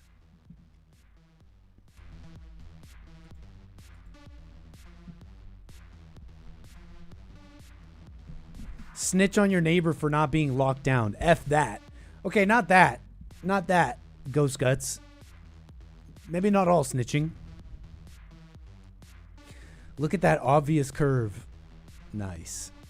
Do you think the developers added that in?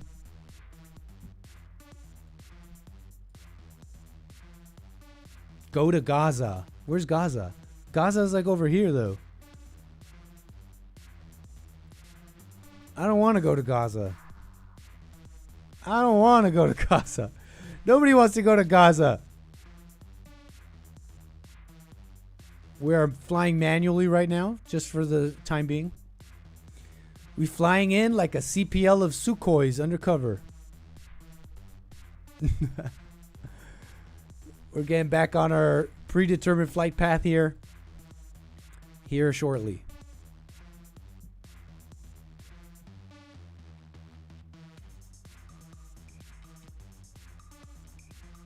Once we pick up our localizer, we'll get back on the autopilot. No biggie. Please.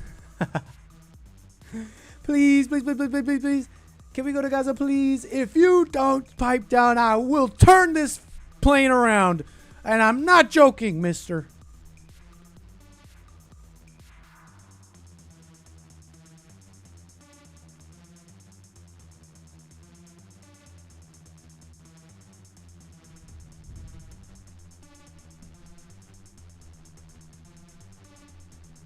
What's up, Fish Fanatic?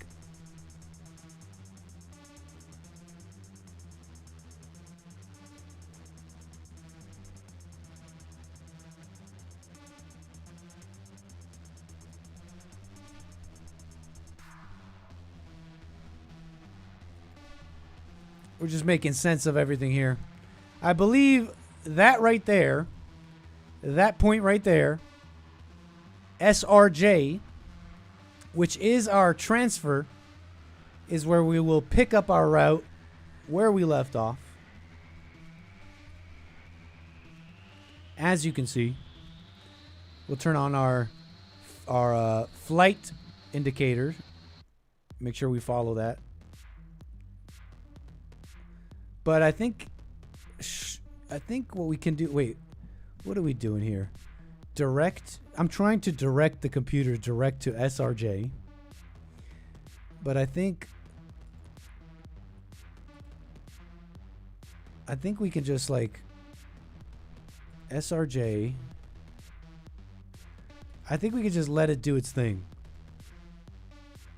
Is there a backspace key? Clear, clear, clear. Yeah, there it is. Clear, clear, clear. Where's the enter button? Oh, yeah. Destination Dubai International Runway 12. So that's correct. There we go. Okay, the dotted line has become a solid line. We can now turn on the autopilot. Let's go. We did it. We did it. We're going to live.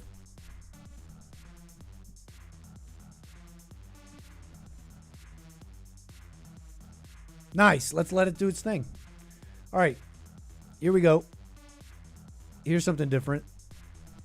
Or really, is it more of the same?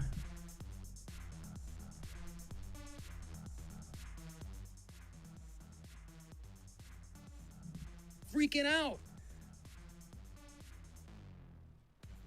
So, let me show you. Council Member Padilla. Council Member Imelda Padilla. Look upon the face. The end of America. Call it maybe one of many faces in the continuation of this. Women in charge.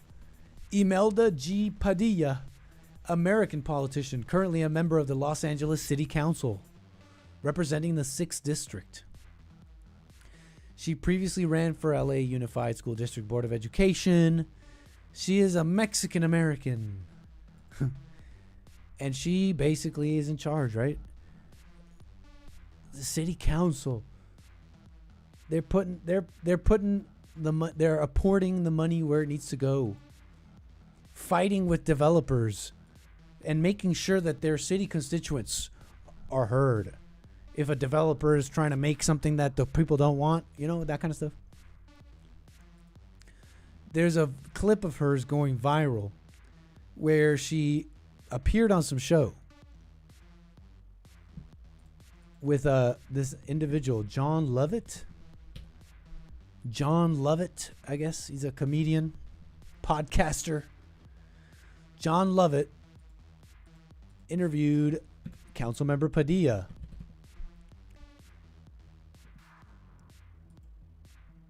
Hey everybody, California, we have the 4th largest economy in the world. We also have a massive affordability crisis. Most Democrats agree that the state needs to build a lot more housing.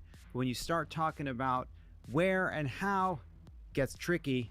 A new state bill called SB 79 is being hotly debated. It would override local zoning rules to allow for more housing to be built near transit stops and bus stops. Supporters say it's key to building more, bringing down rent and boosting public transit and cutting emissions. They call themselves YIMBYs, or Yes in My Backyard. Critics, including LA Mayor Karen Bass, warn it could undermine local control, push people out of their homes, and strain roads and infrastructure. Here to hash it out, we have the lead author of the bill, Senator... You remember this guy? Scott Wiener. Scott Wiener. Yeah, that Scott Wiener. San Francisco. The same Scott Wiener who was supporting that bill. Remember that bill? It was controversial. What was it again? Scott Wiener. Unfortunate. There was a controversial bill that this guy individual supported. Scott Wiener, who I believe is he? Hold on. Scott Wiener, who is gay and Jewish, and that's according to Wikipedia, and I don't know for how much longer we'll be able to do that. But Scott Wiener,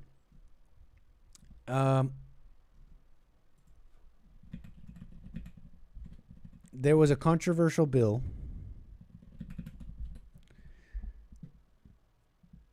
It was Senate Bill SB 145. Okay. In this bill, civil rights groups and LGBT advocates, I remember, were praising SB 145 back in 2020. And these advocates were saying that LGBT and you know, LGBT folks get wrongly treated by the law. But how were they being wrongly treated? Let me explain. SB 145, before SB 145 passed, judges had discretion on whether to require sex offender registration for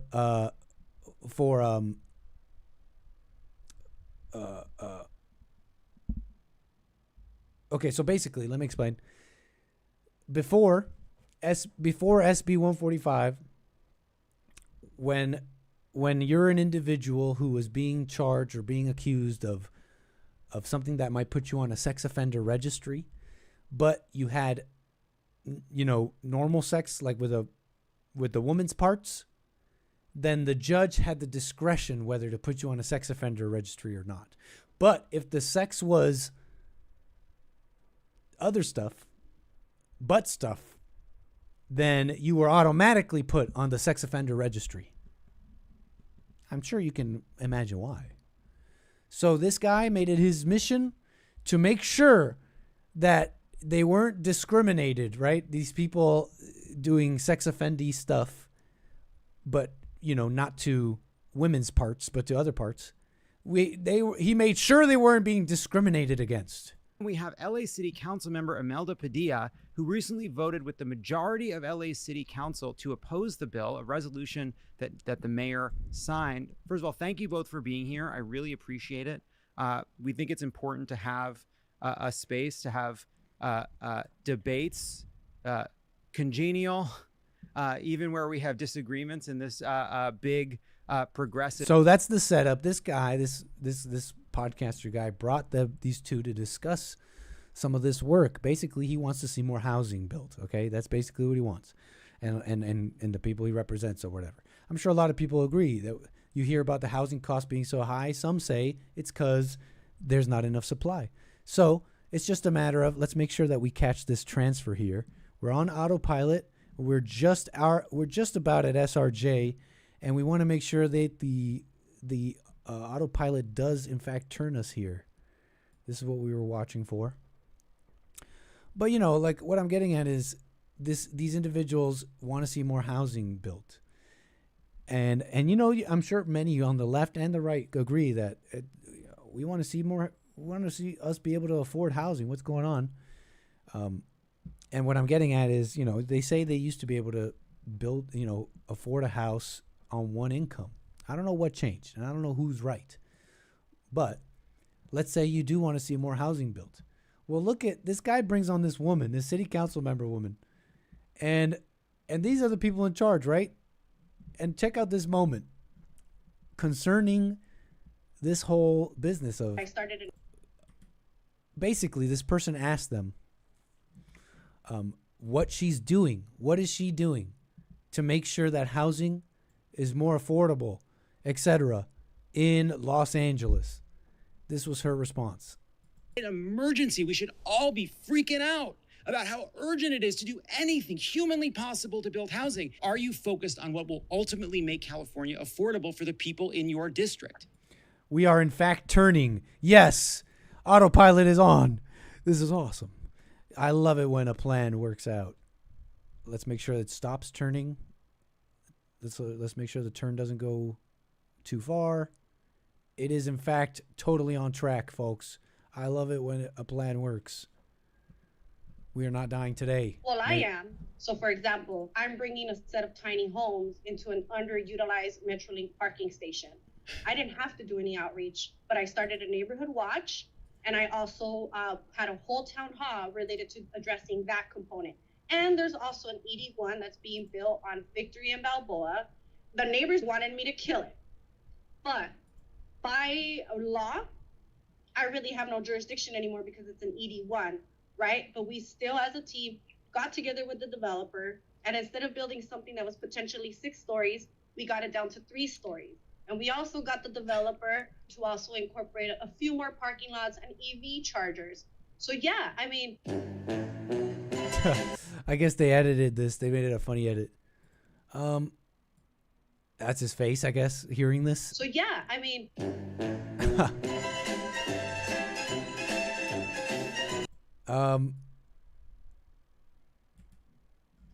Anyways, whatever. Is this that deep? Whatever. Look, I did watch this and think, you got this woman here running the city stuff. I mean, there's your problem, right? She's basically, okay, so this is what I'm understanding, right? The story is that they wanted to develop more affordable housing. You're already on the back foot there. You're already on the back foot. But okay, this is their solution. Let's build more affordable housing. Residents in the area were complaining, saying, no, not in my backyard. Don't put that here. She's saying basically, I was able to, they were saying they didn't want it that high. So she was able to make the building lower, not that many stories. She was able to fight the developers as the city council member and make the 6-story building 3 stories and add EV parking spots. Wow. Oh my gosh. You're really fixing the issue, and you wonder, it's like, this is your problem here. Why isn't any housing getting built? The people, the council people, the developers, it's all a big Well, number one, you got a woman here just kowtowing to the person that last yelled at her. Don't make that building too high. And she's like, okay, I fought for you. She presents it on this podcast like a deep thing. And I'm guessing from the edit that I guess it wasn't, because the guy was left with this face. Like, really, that's what you're doing? You're fighting the developers to make sure that the 6-story building of affordable housing is just 3 stories, and you have EV. You make sure that you have EV chargers in the parking spots. Yeah, it's over. Anyways, maybe it's not that deep. Whatever. Let's keep it moving here. Low income housing. I got something interesting coming out of Mexico for you here in a moment. But first, I think we have a Kirk. Is this Kirk on the air? Yes, sir. How you doing, Kirk? Appreciate your call, man. From New York, on the air. Yeah, happy Men's History Month, even though it's the tail end. Yes, sir. Back at you, man. Thank you for that. Yeah, just want to shout out Carl Benz over here, our German engine designer and automotive engineer over here. Carl Benz. Yeah. German. First man, first person to create a first practical modern automotive, or first car rather, back in 1855, and earned a prize in 1886, received a patent for motor cars, is what they would call it, for the same year for his first publicly driven Motorwagen, is what they would say in German back in those days, and so on and so forth. Motorwagen. Thought I want to put that out there. Awesome, man. Great stuff for Men's History Month. Motorwagen. Unfortunate. Yeah. And that is like the Benz we know today, Mercedes-Benz? Yep, Mercedes-Benz. Which I imagine some kind of merger there. happened. Yeah, it's Benz Co., and then the name changed later on, then to like Mercedes-Benz and a bunch of other names before that. So yeah, wow. Cannot remember the exact name back off my head, but Benz Co. was on the list, and then switched to Mercedes-Benz. So yeah. Amazing, man. 1886. Yep. The Motorwagen. Appreciate that for Men's History Month, man. Thank you for that, Kirk. Yeah, wish I could slip that in, but, well, I come to that realization that me not making one call to the actual JLP show would be undefeated, so I guess the only time I would just yap briefly would be your time, the evening time, when it's more free and less busy. Yeah, we need those for Men's History Month, man. So thank you for making the last few days special. Oh yeah, and man, I have to ask, real quick, what Hassan doing? Where he at? I haven't seen him in working, ages. I think. I mean, I just, I don't know. He's just working, doing his thing. I saw he was working with Ye. He came to church not too long ago. He still come around. Yeah, like a Sunday or two ago, I forget. He came to church. Oh, okay. He must be doing his own thing and what's not. Mm-hmm. Yeah, man. And I guess the other thing is, I'm not much of a sweet person myself. When you popped up Crumble, I'm like, oh God. Oh well. That's too much. Surprised you haven't heard about it. I haven't. Well, have you heard of insomnia cookies since you know about Crumble? No, I don't think I have. Insomnia Cookies. That's another company to look up too. Let's just say maybe some people know out there know what insomnia Big cookies offensive are. cookies? Is that Big offensive cookies? No, is that basically if you're a night owl and you're hungry or snackish, you could order some cookies, 1, 2, 3, 4 if you're up that long, maybe 5 in the morning. I've done worse, up to 7 in the morning. If you're just a complete night owl, you just stay up all night and you're kind of snackish and you want some sweets. There is You're going insomnia for crumble, or I mean insomnia. No way, yeah, man. they basically you order cookies and they pull up to your crib and be like, "Here's your order." Wow. And yeah, I don't know why that's a thing, but that's an actual thing. How I come across them, I found them on Instagram. Long story short, that's the end of it. And yeah, they actually exist. It's an actual company. I haven't personally ordered anything from them nor Crumble because I don't eat sweets. I'm not a sweet guy, but I don't mind learning how to make sweets, learning how to make desserts and stuff like that. That stuff I don't mind doing, but eating, not my forte. Well, fair enough, Kirk. Appreciate your call, man. Mm-hmm. And I guess before you go, what was the Bible question of this week? I keep on forgetting. That's for Jesse Lee Peterson. That's for the Jesse Lee Peterson show. Oh, rip. Okay, never mind. What is it? I forget. Enjoy the rest of this. What is it? I forget. I think something about treating yourself good or something. Oh, yeah. I don't know. Did you want to say? How do you treat yourself? How have you treated yourself all of your life?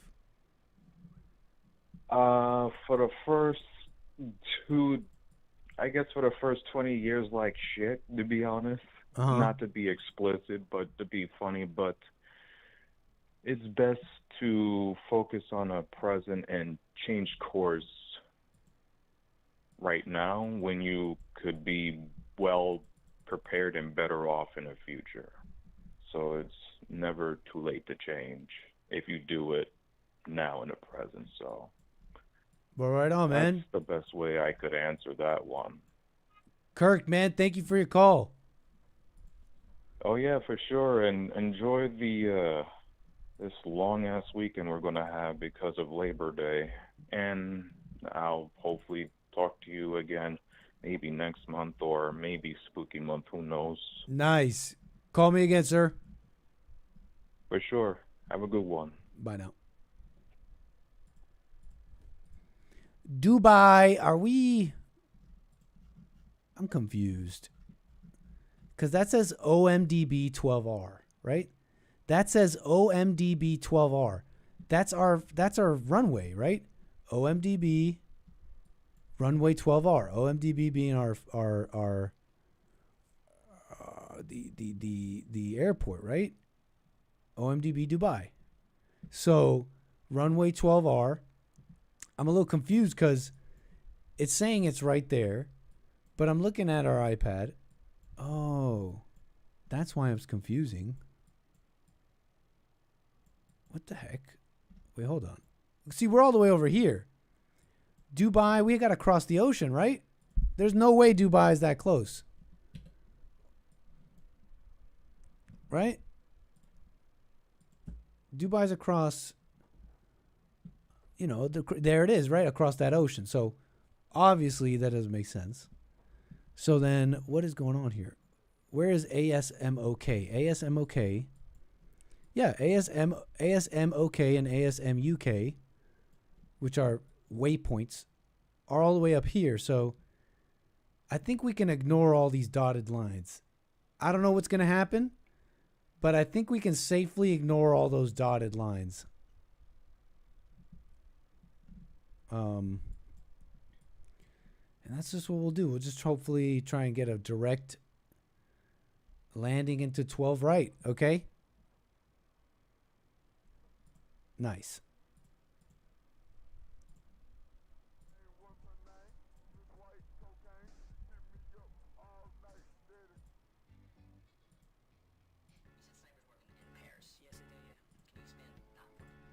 Okay.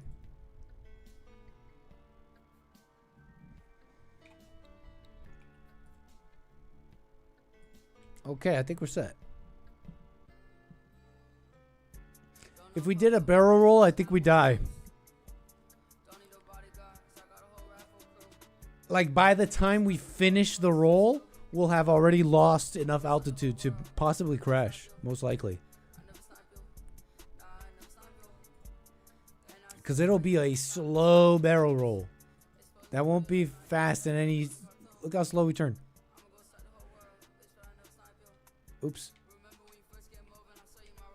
Go back.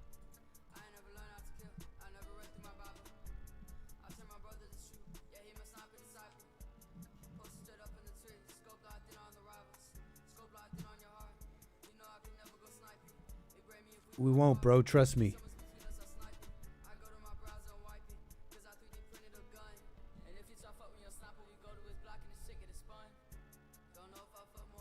Okay. It'll slow down. It'll slow down. Once we really get into the turn, that turn was fast AF. No, just wait for the real turn. Once you start really turning, it'll slow down. It'll go fast at first and then slow. It'll go like this. It'll go like, and then slow, and then and it'll like slow down to the point where it's almost not even turning at all. Once it gets to this, to like this vertical, it'll turn so slow it's almost not even turning anymore. And then it'll go slow over the top, and then it'll be really slow. Okay. Okay, hold on, folks. Let's see here. Yeah, I think we're set. I think we're okay. We'll just figure it out as we go.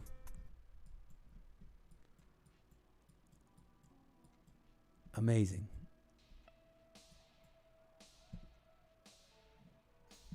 Sure, Knit. I've seen the Blue Angels. Show us, Knit. All right, fine. Hold on to your seats, folks. Do a barrel roll. Do a barrel roll. Do a barrel roll. Do a barrel roll. Do a barrel roll. See, okay, you get past the top. We are losing altitude. We do a barrel roll. See, we're going to end up turning 180 before we can do a barrel roll. Okay, I'm gonna hit the rudder. Okay. Okay, maybe don't do that. That really made things unstable. It won't even spin. We won't even get a barrel roll going. And now we're stalling, I think. We're falling out of the sky. Pull up, pull up, pull up.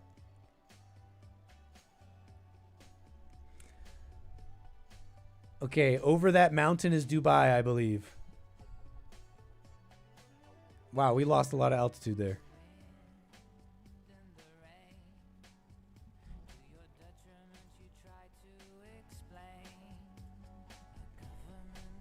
Let's just fly direct. Let's just fly direct to Dubai.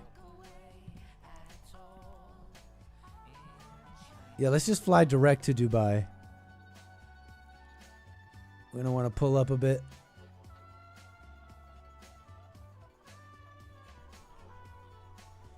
Let's fly direct. We're flying manual direct.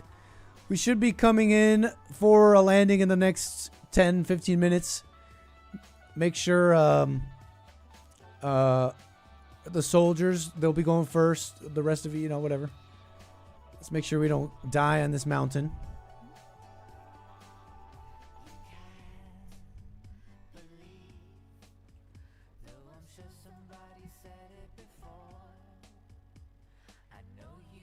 The mountain is pulling us in.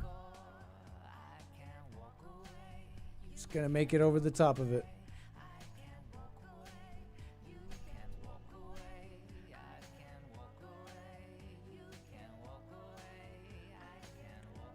Mountains have weird air around them. They kind of pull you in. Okay. That was good. I think there's one more mountain range. That one ahead of us. And then it's the water. And then it's Dubai. Let's see. Do we have any more show? Any more show for you? I mean, we got plenty of stuff, actually. Let me pull it up. Mexico. So Miss Scheinbaum is turning Mexico into full-on, I don't know, socialism? Super socialism? She's saying the Mexico's neoliberal period is over, announcing a slew of public works, like roads, all sorts of stuff. And I was trying to make sense of this. Like, what do you mean the Mexico's neoliberal period is over? Now, she's going to speak in Spanish, so let me preamble a bit for those that won't even understand. But she's saying, I have to assume a couple of things here, because, I mean, this is what I'm understanding by the neoliberal period. She's saying, like, the neoliberal period, meaning the free period, right? Like, she means, like, the free market, privatized industry. She's saying it's time for the government to swoop in and own everything and make stuff. I don't know what to make of it, folks, but... Así inicia el segundo piso de la cuarta transformación. Este año estamos terminando, iniciamos la modernización y construcción de 9 puertos. We're constructing 9 9 ports, carreteras, 9 new highways, 500 kilometers of road, 10 bridges, 2 airports, 6 train routes, and 31 hospitals and 17 waterworks, strategic waterworks. Let's make sure we don't crash into this mountain. Hold on. But I don't know. I don't know what to make of it. I mean, there's a big change coming in Mexico. She's saying the neoliberal period is over. So I guess the time of what? Free markets and privatization. Are they going hardcore with social? Like, I don't know what to make of it. It seemed kind of interesting, though.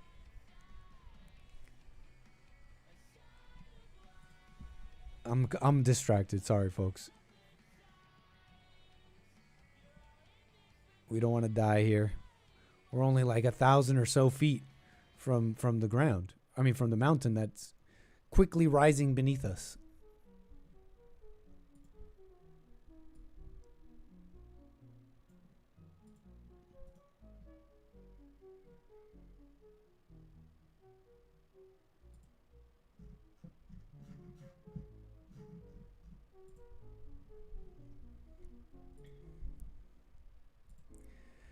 Anyways, it was also interesting to me. Sorry, I think we're okay for now. It is interesting while this news was coming out as well. I mean, some might say, hey, this is awesome, right? I mean, it's time for the government to come in, swoop in, and fix things, I guess. Some might say this is socialism. I don't know what to make of it. I take no sides. I like a government that will, do what they're supposed to do, right? Fix the roads and all that. But I wonder, how significant is this? In context, they're saying that the Mexican Senate came to blows after politicians disagreed on using American military intervention to take out drug cartels. How bad is it down there? I mean, they're considering bringing in the U.S. military. Have you seen the Mexican military fight with the cartels and lose? I've seen plenty of those videos.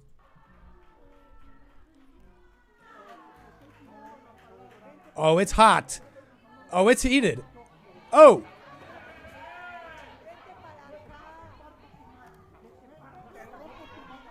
Te rompo tu. He's saying, I'll break your face, I think. Oh! The guy was just the mic guy, and he pushed him harder than the other guy. That guy just took strays. This guy's kind of mad. I feel like he's starting it. Buddy over here, now he's got his hands on him. Oh, he's hitting him. Where's the order? Have we ever seen the American? I'm not saying we're amazing in the politics world, but I'm just saying I don't know if I've ever seen this. I don't know if I've ever seen this in world politics. A fight breaking out in the Senate. I mean, I bet you it'll happen any day now in America with all the... I wanted to make a black joke, basically. I don't know. There's maybe better wording there. There's a joke in there somewhere about the Senate becoming blacker. Yeah, the mic guy caught a stray. You saw that? Sir, stop that right now.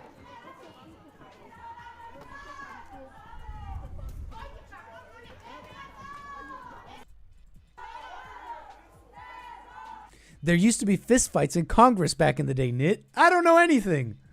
What the? Really? Is that true? No way.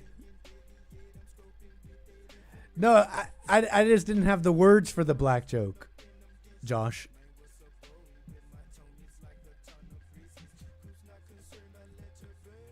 Oh, darn. Why does this keep happening?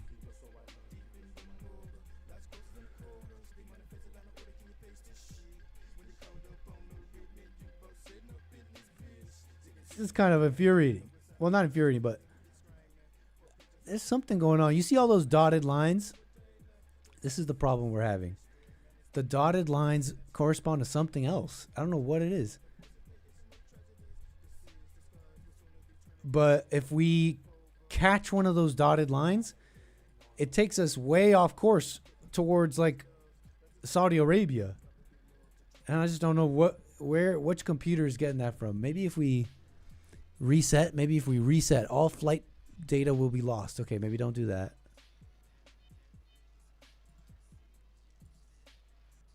Oh. What?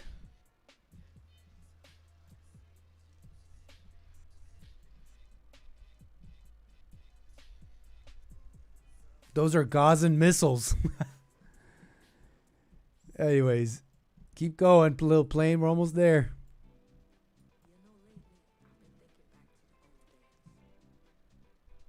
Keep going, little guy. We're almost there. What happens if I turn on the autopilot now? Nope, don't do that.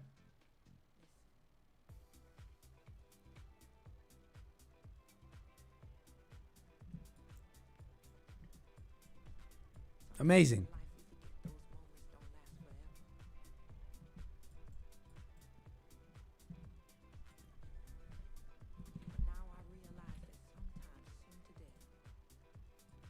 Homeownership is often considered the cornerstone of the What? American dream, symbolizing stability. What is this? Go away. Financial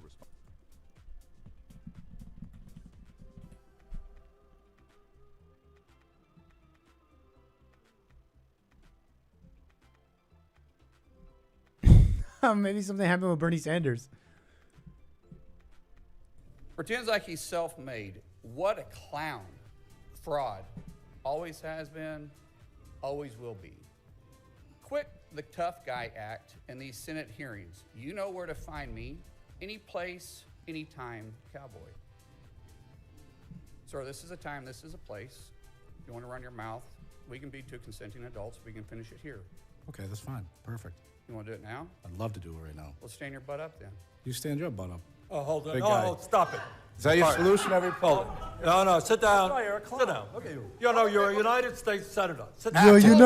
You're a United States Senator. Sit down. You're a United States Senator. That's ridiculous. Sit down, please. All right. Can I respond, Mr. Hold Chairman? it. Hold it. If Hold we on. can't, no, This is I have what the he mic. said. I'm sorry. This is Hold what it. he said. You'll have your time. Okay. Can I respond? Oh, no, you can't. This is a hearing. And God knows the American people have enough of contempt for Congress. Yeah, this is real. A year ago. I think I kind of remember this. Let's not I don't make like it worse. thugs and You- bullies. You have, And that's you what- have I don't the like mic. you because you Hold just it. described yourself. Hold it. You have the mic. Yeah. You have time. All right. Make your statement. Then let's do this, because I did challenge you and I accepted your challenge, and you went quiet.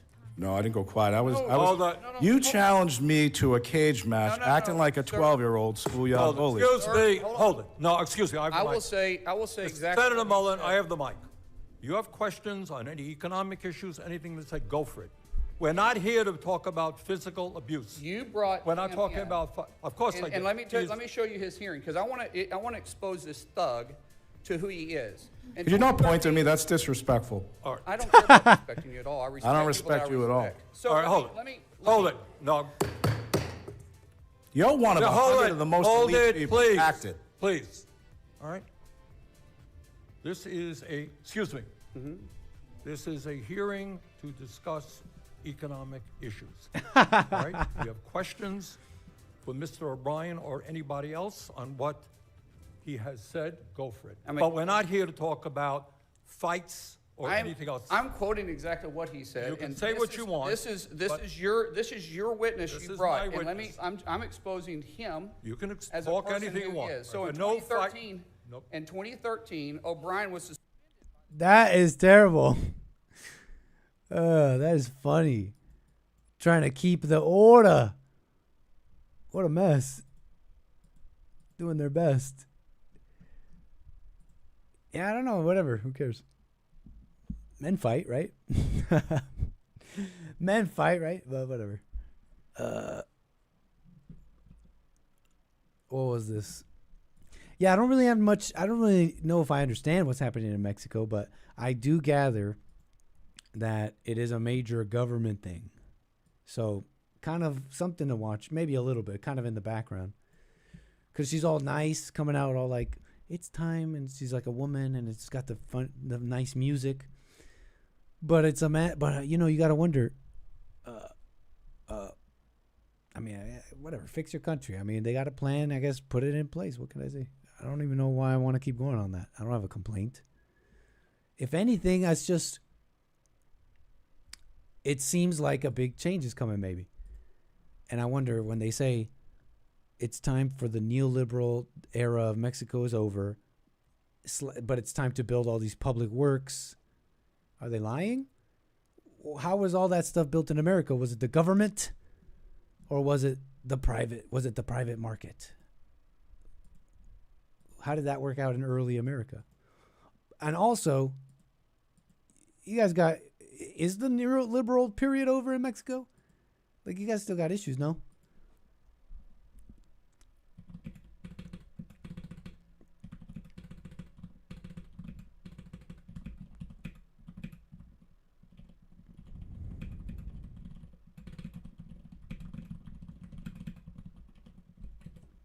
Who built the infrastructure in America largely, the government or private capital? According to AI, the answer is mixed. The answer is mixed. Okay. Private sector. Much infrastructure was privately financed. Roads, turnpikes, canals. Many public-private partnerships. For all those that like to complain about maybe Elon or whatever. Investors expected to profit from tolls, freight fees.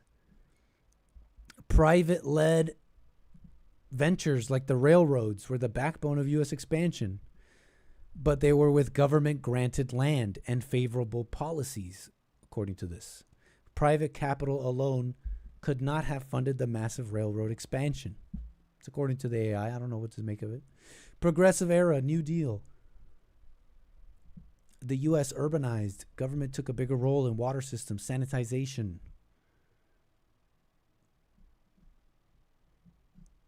Fascinating.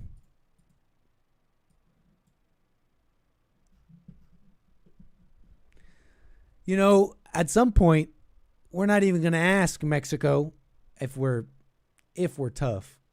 You know, at some point, it's like, at some point, I don't know if we'll even be able to, like, if Mexico even will have a say anymore, if the U.S. can go in and fix the cartels. You know what I mean? Amazing. Okay. Time to cross this little body of water. Get our way to Dubai. In the last bit here, I'm a little disturbed by this little flight pattern. I have no idea what to make of this. You see this zigzag of all these different codes? I'm gonna have to input all of that. You're telling me I have to input all that? Do I even have enough time in between waypoints to do that? I don't even get this. It's confusing me, so I'm gonna ignore it. Okay, passengers? I just want you to know that all these little squiggly lines, it's confusing me and causing me to feel uncomfortable. So we're ignoring it. We are, in fact, going to ignore that and make our way direct to runway 12 right. Okay. Amazing.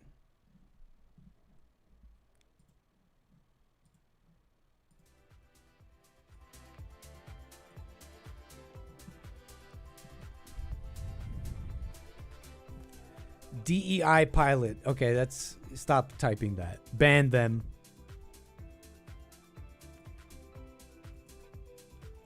Why do you guys need all these lines anyways? Just go straight in. Pfft. I swear, people love to be complicated.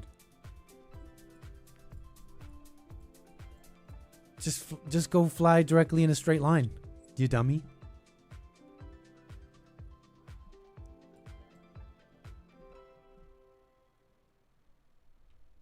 Okay.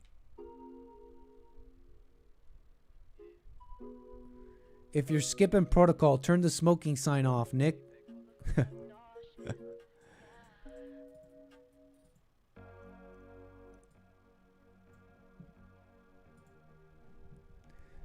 I think I see Dubai out in the distance, maybe.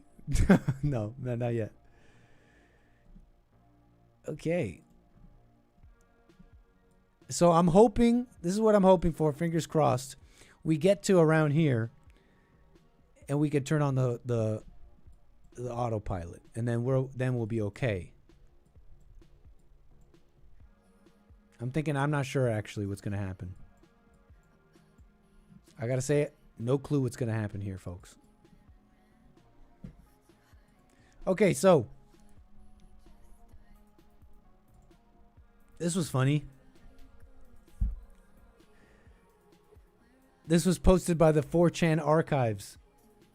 Anybody feel like this? Concerning your work-life balance? It's a little picture of SpongeBob, and it says, go to work, go to work, go to work. So this person is writing out, describing their life. Be wagey, meaning someone just earns like a wage. 24 hours in one day. 8 hours go to work. 1 hour unpaid overtime. 1 hour commute each way. 8 hours sleep if you don't want to die early. 1 hour cooking, cleaning, eating. 1 hour showering, getting dressed, preparing for the next day of work. Already down to like 4 hours. Tired as hell because your whole day was spent working. You're supposed to work out, read, have hobbies, socialize, date, chase dreams, live a life. Scroll on phone till half dead until it's time to sleep. Wake up and repeat. Do you remember the work-life balance conversation on JLP? Work-life balance. Where's our work-life balance? This person is having trouble with their work-life balance.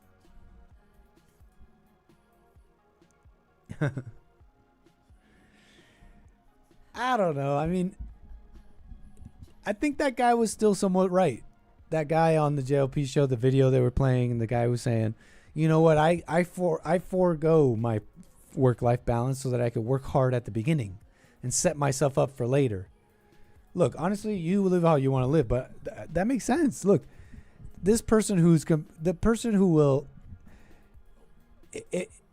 look, if that person was right about anything on the clip that we reacted to on the JLP show, it's that, well, if you accepted this and even gave up some of the stuff that you're spending hours on, like hobbies and all this stuff, then maybe this is only for a little while, until you kind of set yourself up for like a little bit more freedom.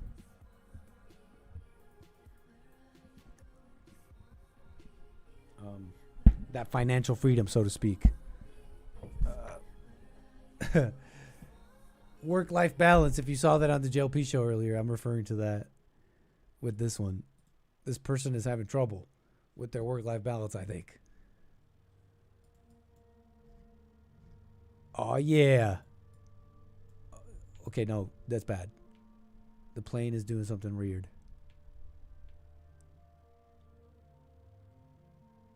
We're fine. We're set. All right, let's see here.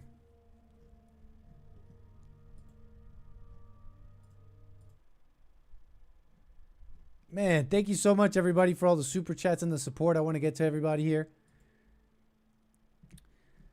Thank you so much. Thank you, John. Appreciate that. Very, very generous. Thank you for the super chatting here on YouTube. Karmic with a super chat says, thanks for looking at my viewer content. Should I go more PG-14 with it? It was fine. Karmic with another super chat says, cannabis makes you detached, and then detachment becomes insecurity. Plus, the effects on your brain is psychoactive, inducing paranoia and insomnia. Yeah, I wouldn't recommend it, folks. You know? Okay. Thank you for this generosity, Karmic. Appreciate that, Kaya. Shout out to Kaya with the super chat says, can't crumble because I bake the best cookies. Kaya doesn't need crumble. Kaya, what do you say about thin, lacy cookies? Thoughts?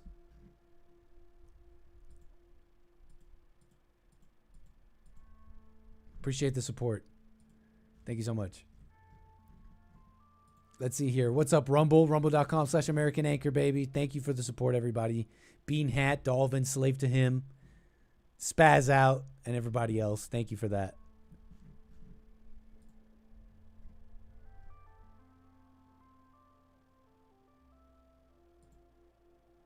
Amazing.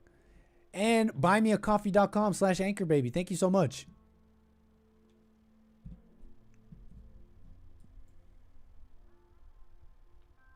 We're flying manually, too, as we're doing a lot of this. So appreciate the patience. And we got coffees. Buymeacoffee.com/Anchor, baby. We do appreciate all the support. And we got a couple of interesting coffees here from Eric, I believe. Whoa.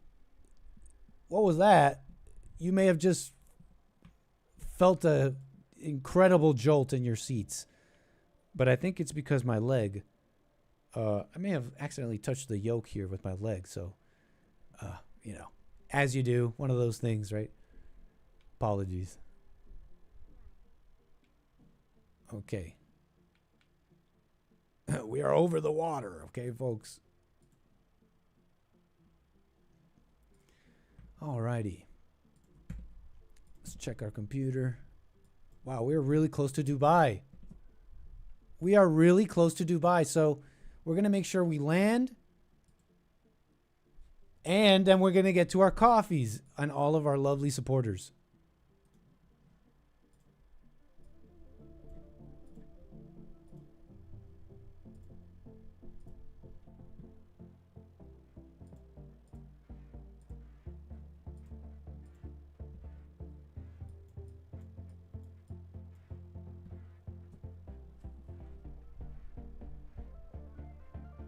Okay. Let's fly this puppy in. Stall? Why are we stalling? We're stalling? Engines full power. That was scary.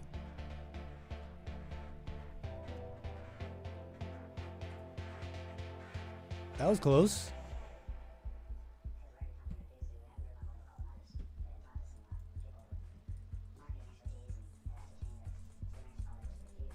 Okay. Runway 12. Here we come. I think I see Dubai forming in the distance.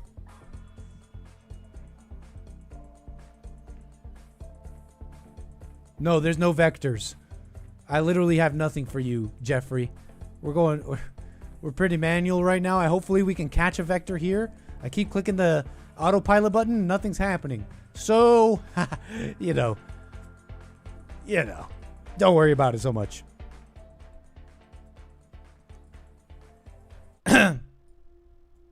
What the? Just happened? No, that's just the hypoxia. Is that what that is? Thank you, Tido. Is it Tido? Appreciate you. And your super chat says, do a barrel roll. No. What are all these warnings? That's not good. Hydraulic system? Wait, do we actually have a made green engine pump off? Hold up. Wait a second. Wait a second. Wait a second. No, we have engine power, right? Let's... Yeah, that's the sound of the engines. Woo! Sorry, it's a little confusing. I mean, that says 0. Don't you see that? It says 0. The engines are at idle. Wait, hold on. Hold on, folks. Wait, hold on. It's okay. I think we can glide in, even if we had no engines. I'm a little confused here. Do we have no engines right now? No, we have engines. We have engines. Nothing to fear. A super chat is a super chat. It must be done. You can't refuse super chats once they've been paid. What are you, some type of con artist? I can't do that right now. We already tried the barrel roll.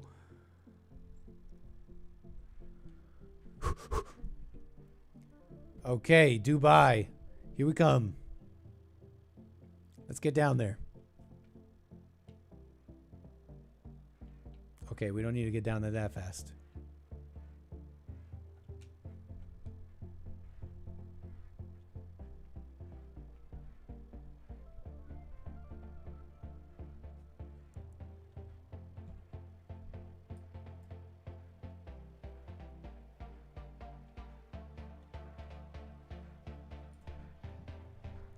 What's up, Carver? Welcome. Did we run out of fuel? No, we didn't. Where do we check that again? Where do we check the fuel again? Right here, engine. Engine. Wait, did we actually run out of fuel? No, we didn't. We did not run out of fuel. Stop tripping me out.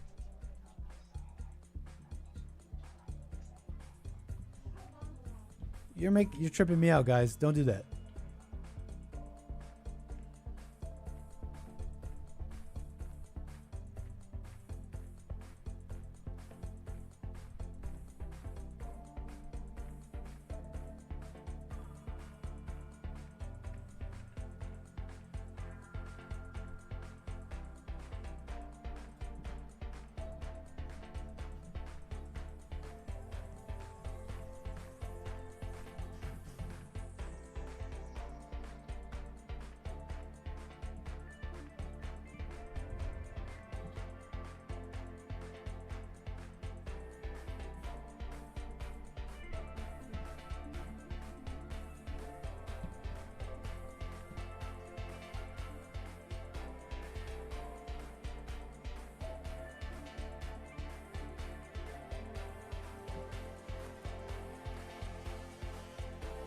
Autopilot button still does not work. I don't know what else. That's all. Land ASAP. Land ASAP. Oh, that's what's going on. It's... Oh, we are low fuel. You are correct. Oh, okay, we are in the last drops of fuel. The plane is telling us to land ASAP. That is what's happening, in fact. That is what's happening. Oh. Oh. And we are over the water. Are we gonna make it? Wow. Wow, we have no fuel. Okay.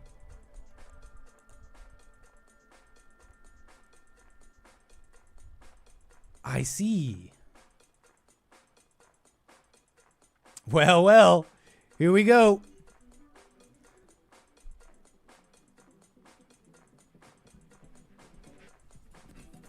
We're gonna need to be seeing that runway soon, please. Where's that runway? Over here.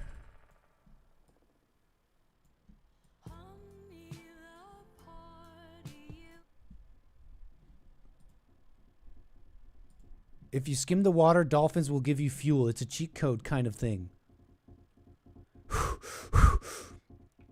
Hey guys, we were supposed to leave with a little bit more fuel. You know, it can happen to anybody. Okay.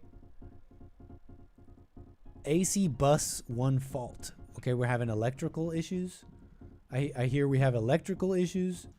Let's not touch that. Oh, there it is. It says fault right there. I think I'm supposed to click it. Uh-oh. I don't think I don't think I'm supposed to click it. Let's not touch buttons. Let's actually not touch buttons. If we lose power to our instruments, we're really screwed. Then we're really screwed.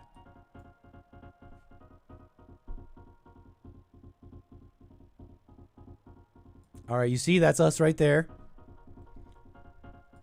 In no time at all, we'll be home. Don't you worry. Don't you worry. Do not fret.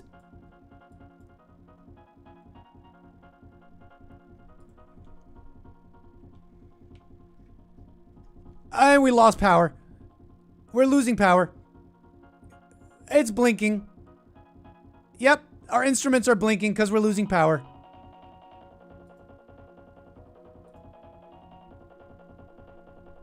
Folks, if we lose power, we can't. This is an Airbus. If we lose power, we can't. We gotta bring down the landing gear right now. If we lose power, we can't control this plane. Let's get the flaps down. Flaps up. Flaps up, landing gear down.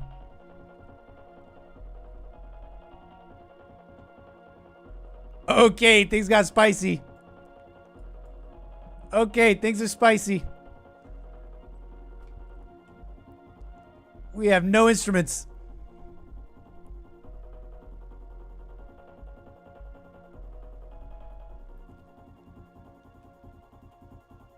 Yeah, the fuel runs our instruments. That's where we get power.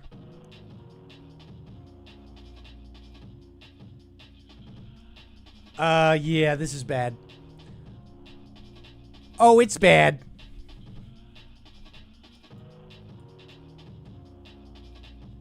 Left, right. Okay, we gotta turn left. Dubai's that way. I think we can make it. That's an oil tanker. We are close to the ground. Look, the landing gear's not coming out, folks. This is bad. Look at it. It's refusing to come out. Ah! That water's coming up fast.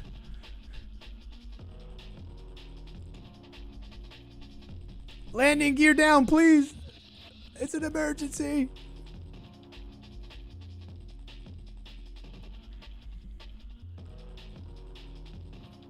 Pull up. All right, we're making a water landing, folks. All right, everybody get their life jackets on. Flight attendants, prepare for a water landing. I don't know how to engage the backup batteries. There is a backup battery thing on this. It's supposed to engage automatically. The Airbus has an emergency little propeller that pops out. Okay, here we go. We're going down. We're going down.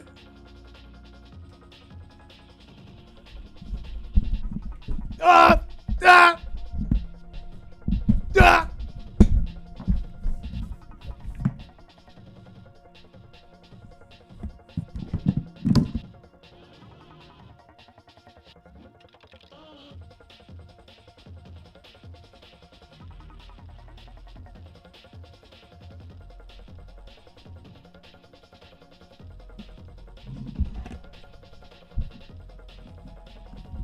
Ugh. Oh. Oh. Oh.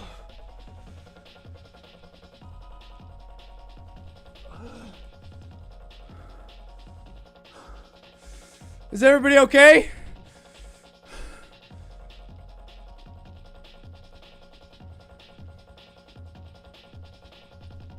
So shut that noise off. Are you okay? Is everybody okay?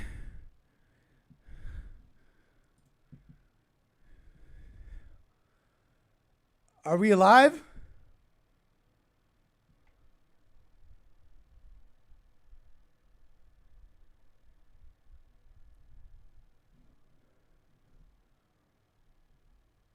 I don't hear anybody. I don't hear any music. I don't hear anything anymore. I don't hear anything anymore. Are we in heaven?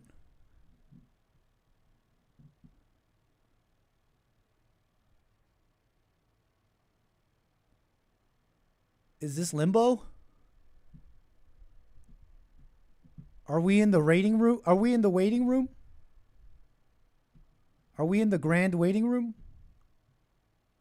Was I the lone survivor? I don't hear anybody. I think I'm alone. I think it's just me.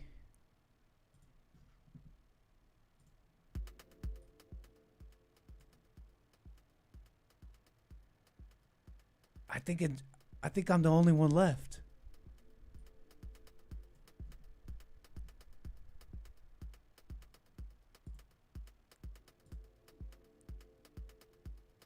I got to smoke on this, y'all. If you're even there.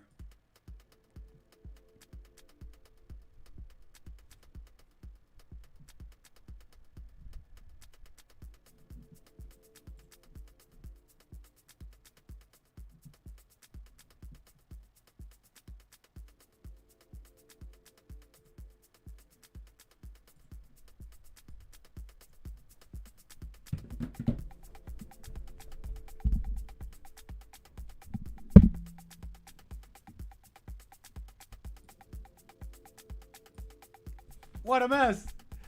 That was fun. I hope you enjoyed our little Anchor Air flight to Dubai, or close to Dubai. Close enough to Dubai, right? I hope you did enjoy our Anchor Air flight to Dubai. Flight attendants, if you can hear this, make sure you direct the people to the life rafts. These rafts, if you are listening to me, folks, the rafts will take you to your terminal, and then from there, our lovely flight attendants will help you find your connecting flight. We do appreciate you choosing Anchor Air, as you do have many options. Make sure you leave a comment, like, and subscribe. Make sure you leave a review to Anchor Air. We do delete all negative reviews because that's bad for our business, and so we just can't allow it. So we delete all negative reviews. Make sure you leave a comment, leave a review, and tell me what you like. Tell me what you didn't like about the flight. But I hope you had fun. And we appreciate your commentary too. So your baggage, if it was not lost in the water, will be picked up by the rafts, and you'll get to baggage claim and all that. Okay. I hope you enjoyed the flight. All right, y'all. That's the flight. We did it. We had fun. We did some topics, some calls, and our super chats and all that. Okay. That was fun. I'll leave you all in the plane for a moment here while I go get set up, because it's boot camp time. Okay? If you thought you were going to get out of this, guess what? You're not getting out of it. Okay? I know we have Trump, and I love him. I believe he's the peace guy, and peace may be incoming, but it's a crazy world. They're desperate. The Russians are shooting and sending missiles, the Ukrainians, the Israelis, and it's a mess. The world is an angry place. And so we're going to switch gears and have a little fun and do kind of like a World War III boot camp stream. So join me in the gym, okay? You guys, get in the gym with me. Let's lift some weights and let's get strong. What do you guys say? Let's see. What's the right song for this? Funky's theme.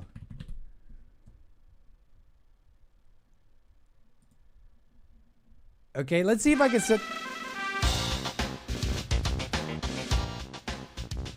Let's see if I can set this up. Okay. No. Let's see if I can even do this. But I'll be right back. Okay, folks. Appreciate the patience. Thanks for enjoying the flight.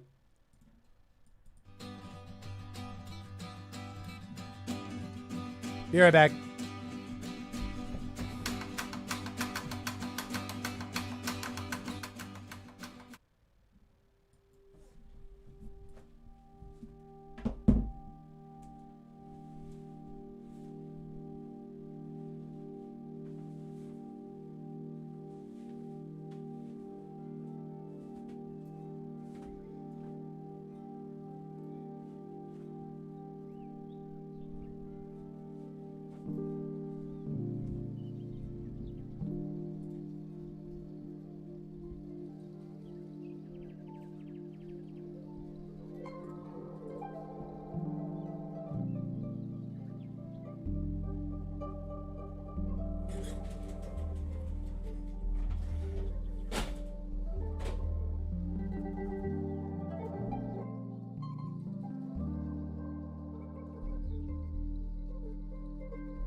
All right, Chad, hold on.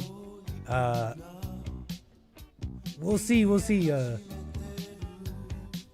what. Okay, basically, I'm trying to set up like a boot camp kind of thing, just kind of fun.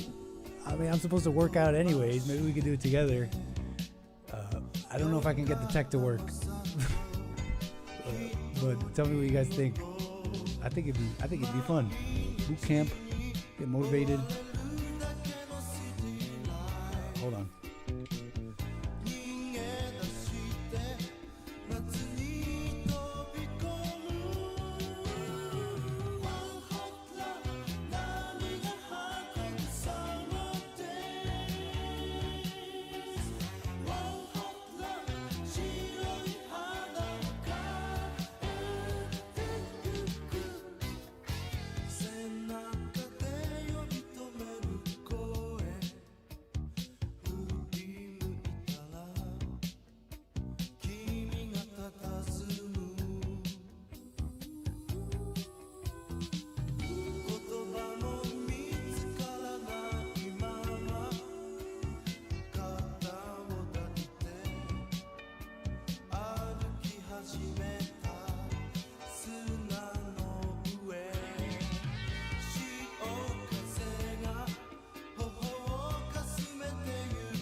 Mic check, mic check. Am I coming in, folks?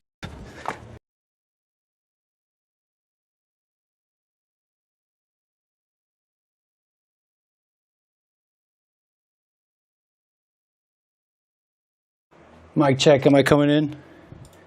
Test, test, test.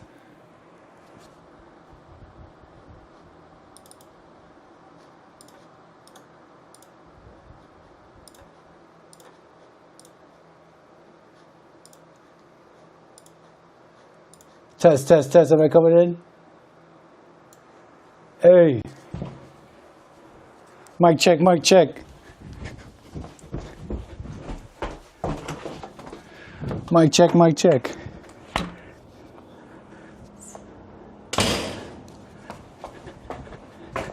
Mic check, mic check, mic check.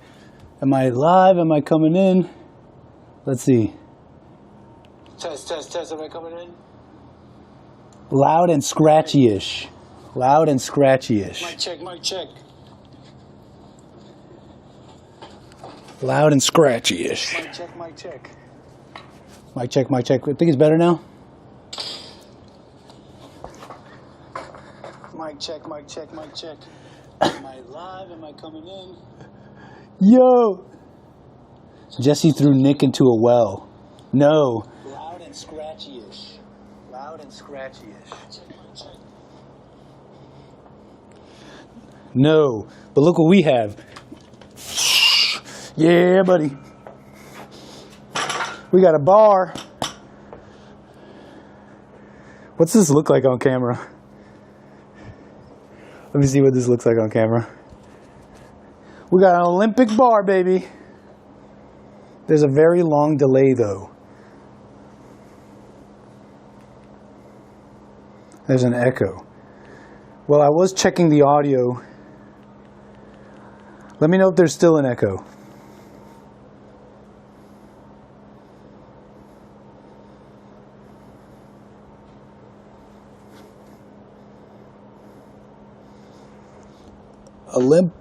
Can you even see the bar?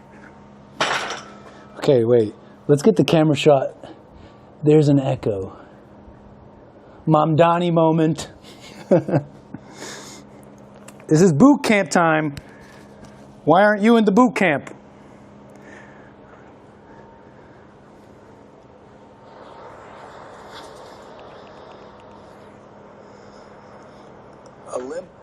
Can you even see the bar? Okay, wait. No, I don't think there's an echo. All we see is your tummy. I know. Let me get the camera shot right.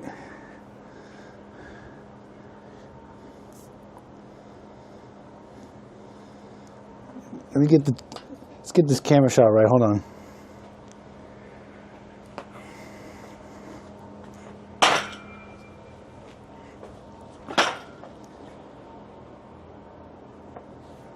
Let's see here.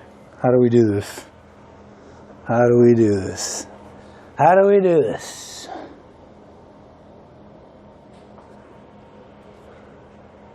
Let's see.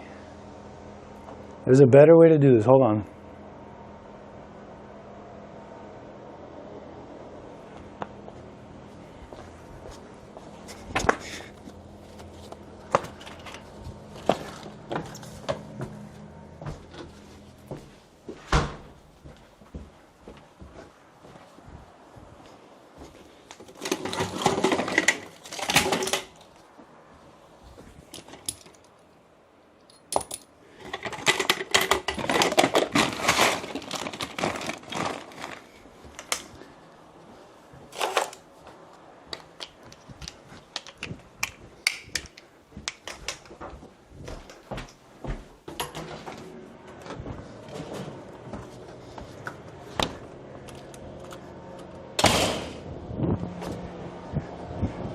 Aye. Mic check, we're back. Stand, that's what we'll use. We'll use a tripod.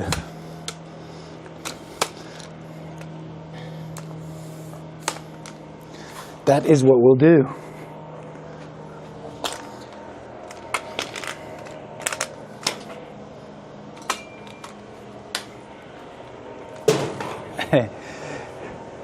boot camp. It's boot camp. We're going to share the stats here in a second. We're going to share the weightlifting stats here in a second. What we're pushing. We'll be answering your questions. Like, how do I get yoked? Nick, how do I bench press more than a plate, like Mamdani? More than Mamdani? How do I just bench press one plate? I'll show you.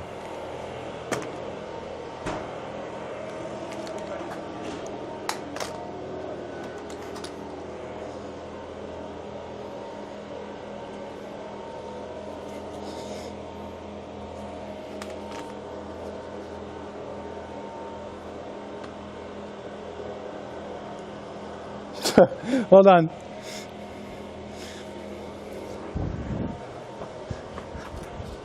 I don't know how this is going to work, folks. I don't know how this is going to work, actually.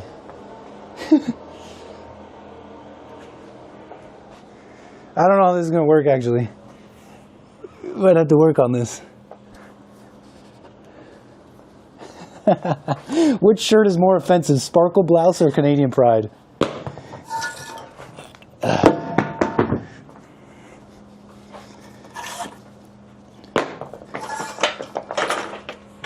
All right, folks, we're starting off with squats. Here's the bar. Going up here. So what will you guys, what's the shot if I'm squatting? Oh no, you guys are gonna see my, I don't know if that's the shot we want.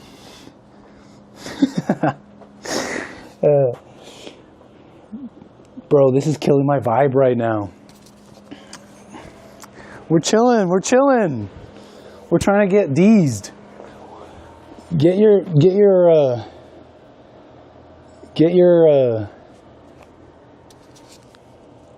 ready. Oh yeah, no, this shot is bad. This shot is not good.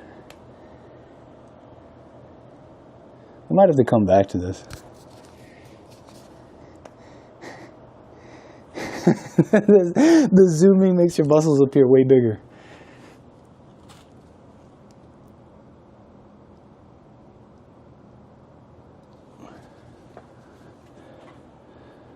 It just graped us. The idea is like a boot camp kind of thing. Kind of get down with the working out. But we need to plan this out better, maybe. Because I don't have a lot of space. And then we're going to get a groin shot. What if we just do this? What if I point it all the way up? What happens then?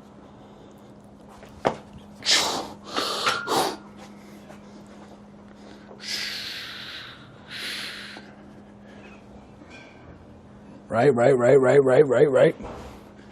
Get the blood pumping. No weight on the bar. Bro time.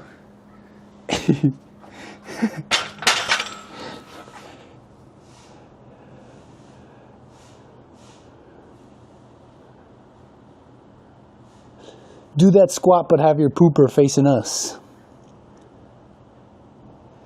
This is like that one guy on a treadmill while painting. What are you talking about?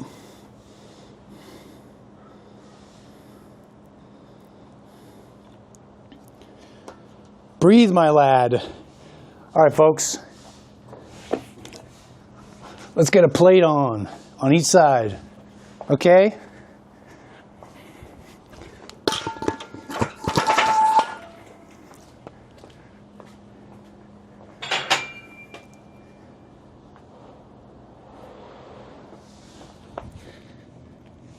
And then maybe we can go hang out with Hassan.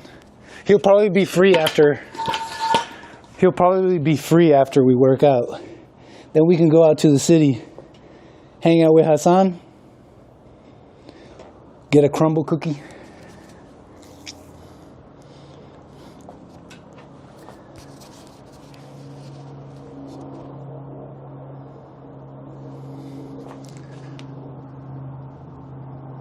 That's not the angle, though.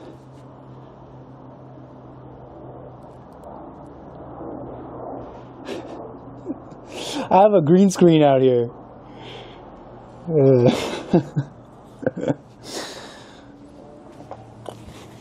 I got the green screen out here. So that's the plan. Okay, let's get a plate on. Do a warm-up set. We'll do a warm-up set. And then we'll do working sets. We're going up to 195 today. We're going to see if we can push past 195. But we are lifting more than our body weight. So, that's the plan.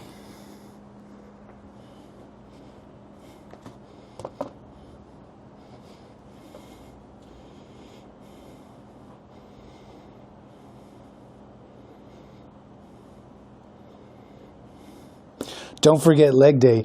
I do legs every time I work out. Okay. Maybe we get to see Sandy. Maybe we get to see Sandman. Mr. Sandman. Sandy, Mr. Sandman. All right, first work. What's it called? Warm up. Warm up set.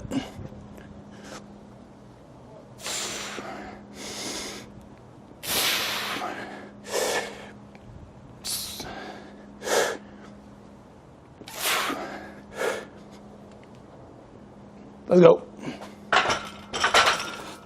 Let's go.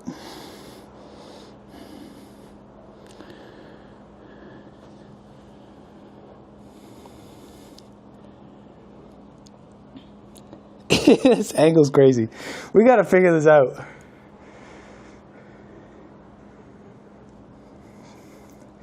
You should have a spotter knit if you're going to lift heavy. It's okay. I have a safety bars.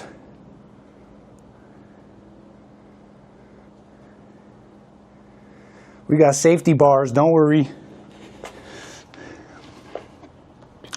Yeah, we're going to 195 today. Nah, I gotta mute this or something. Nah. Nick the type to finish his sets and hit the phone.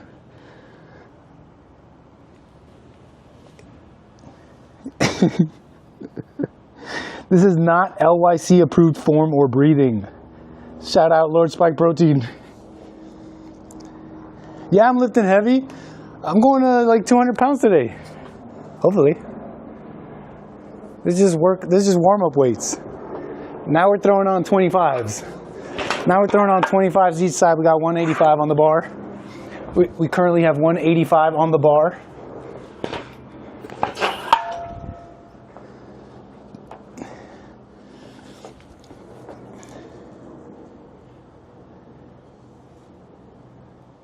Pause. I know this. The angles in this. We gotta figure this out, fellas. We gotta figure this stream out, fellas. We gotta figure this stream out. What the? I don't like these angles. I don't like these. All right, let's go. All right, let's go. Next set. Working set.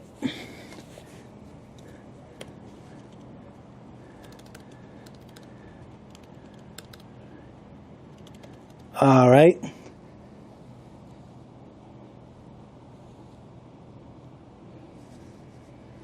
What are y'all pushing? What's your squat at? Put your squat weight in the chat if you wanna. Put how much you're squatting in the weight. Put how much weight you're squatting in the chat.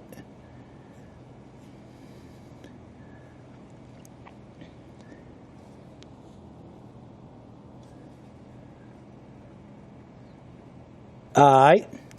Is the plane still going? Oh, my bad. Is the plane still making noise? Is Flight Simulator still making noises?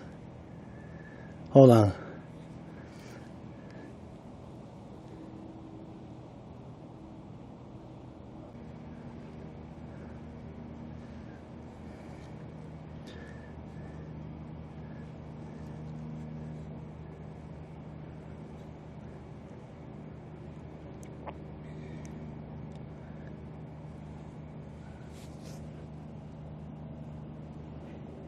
What if we do that angle?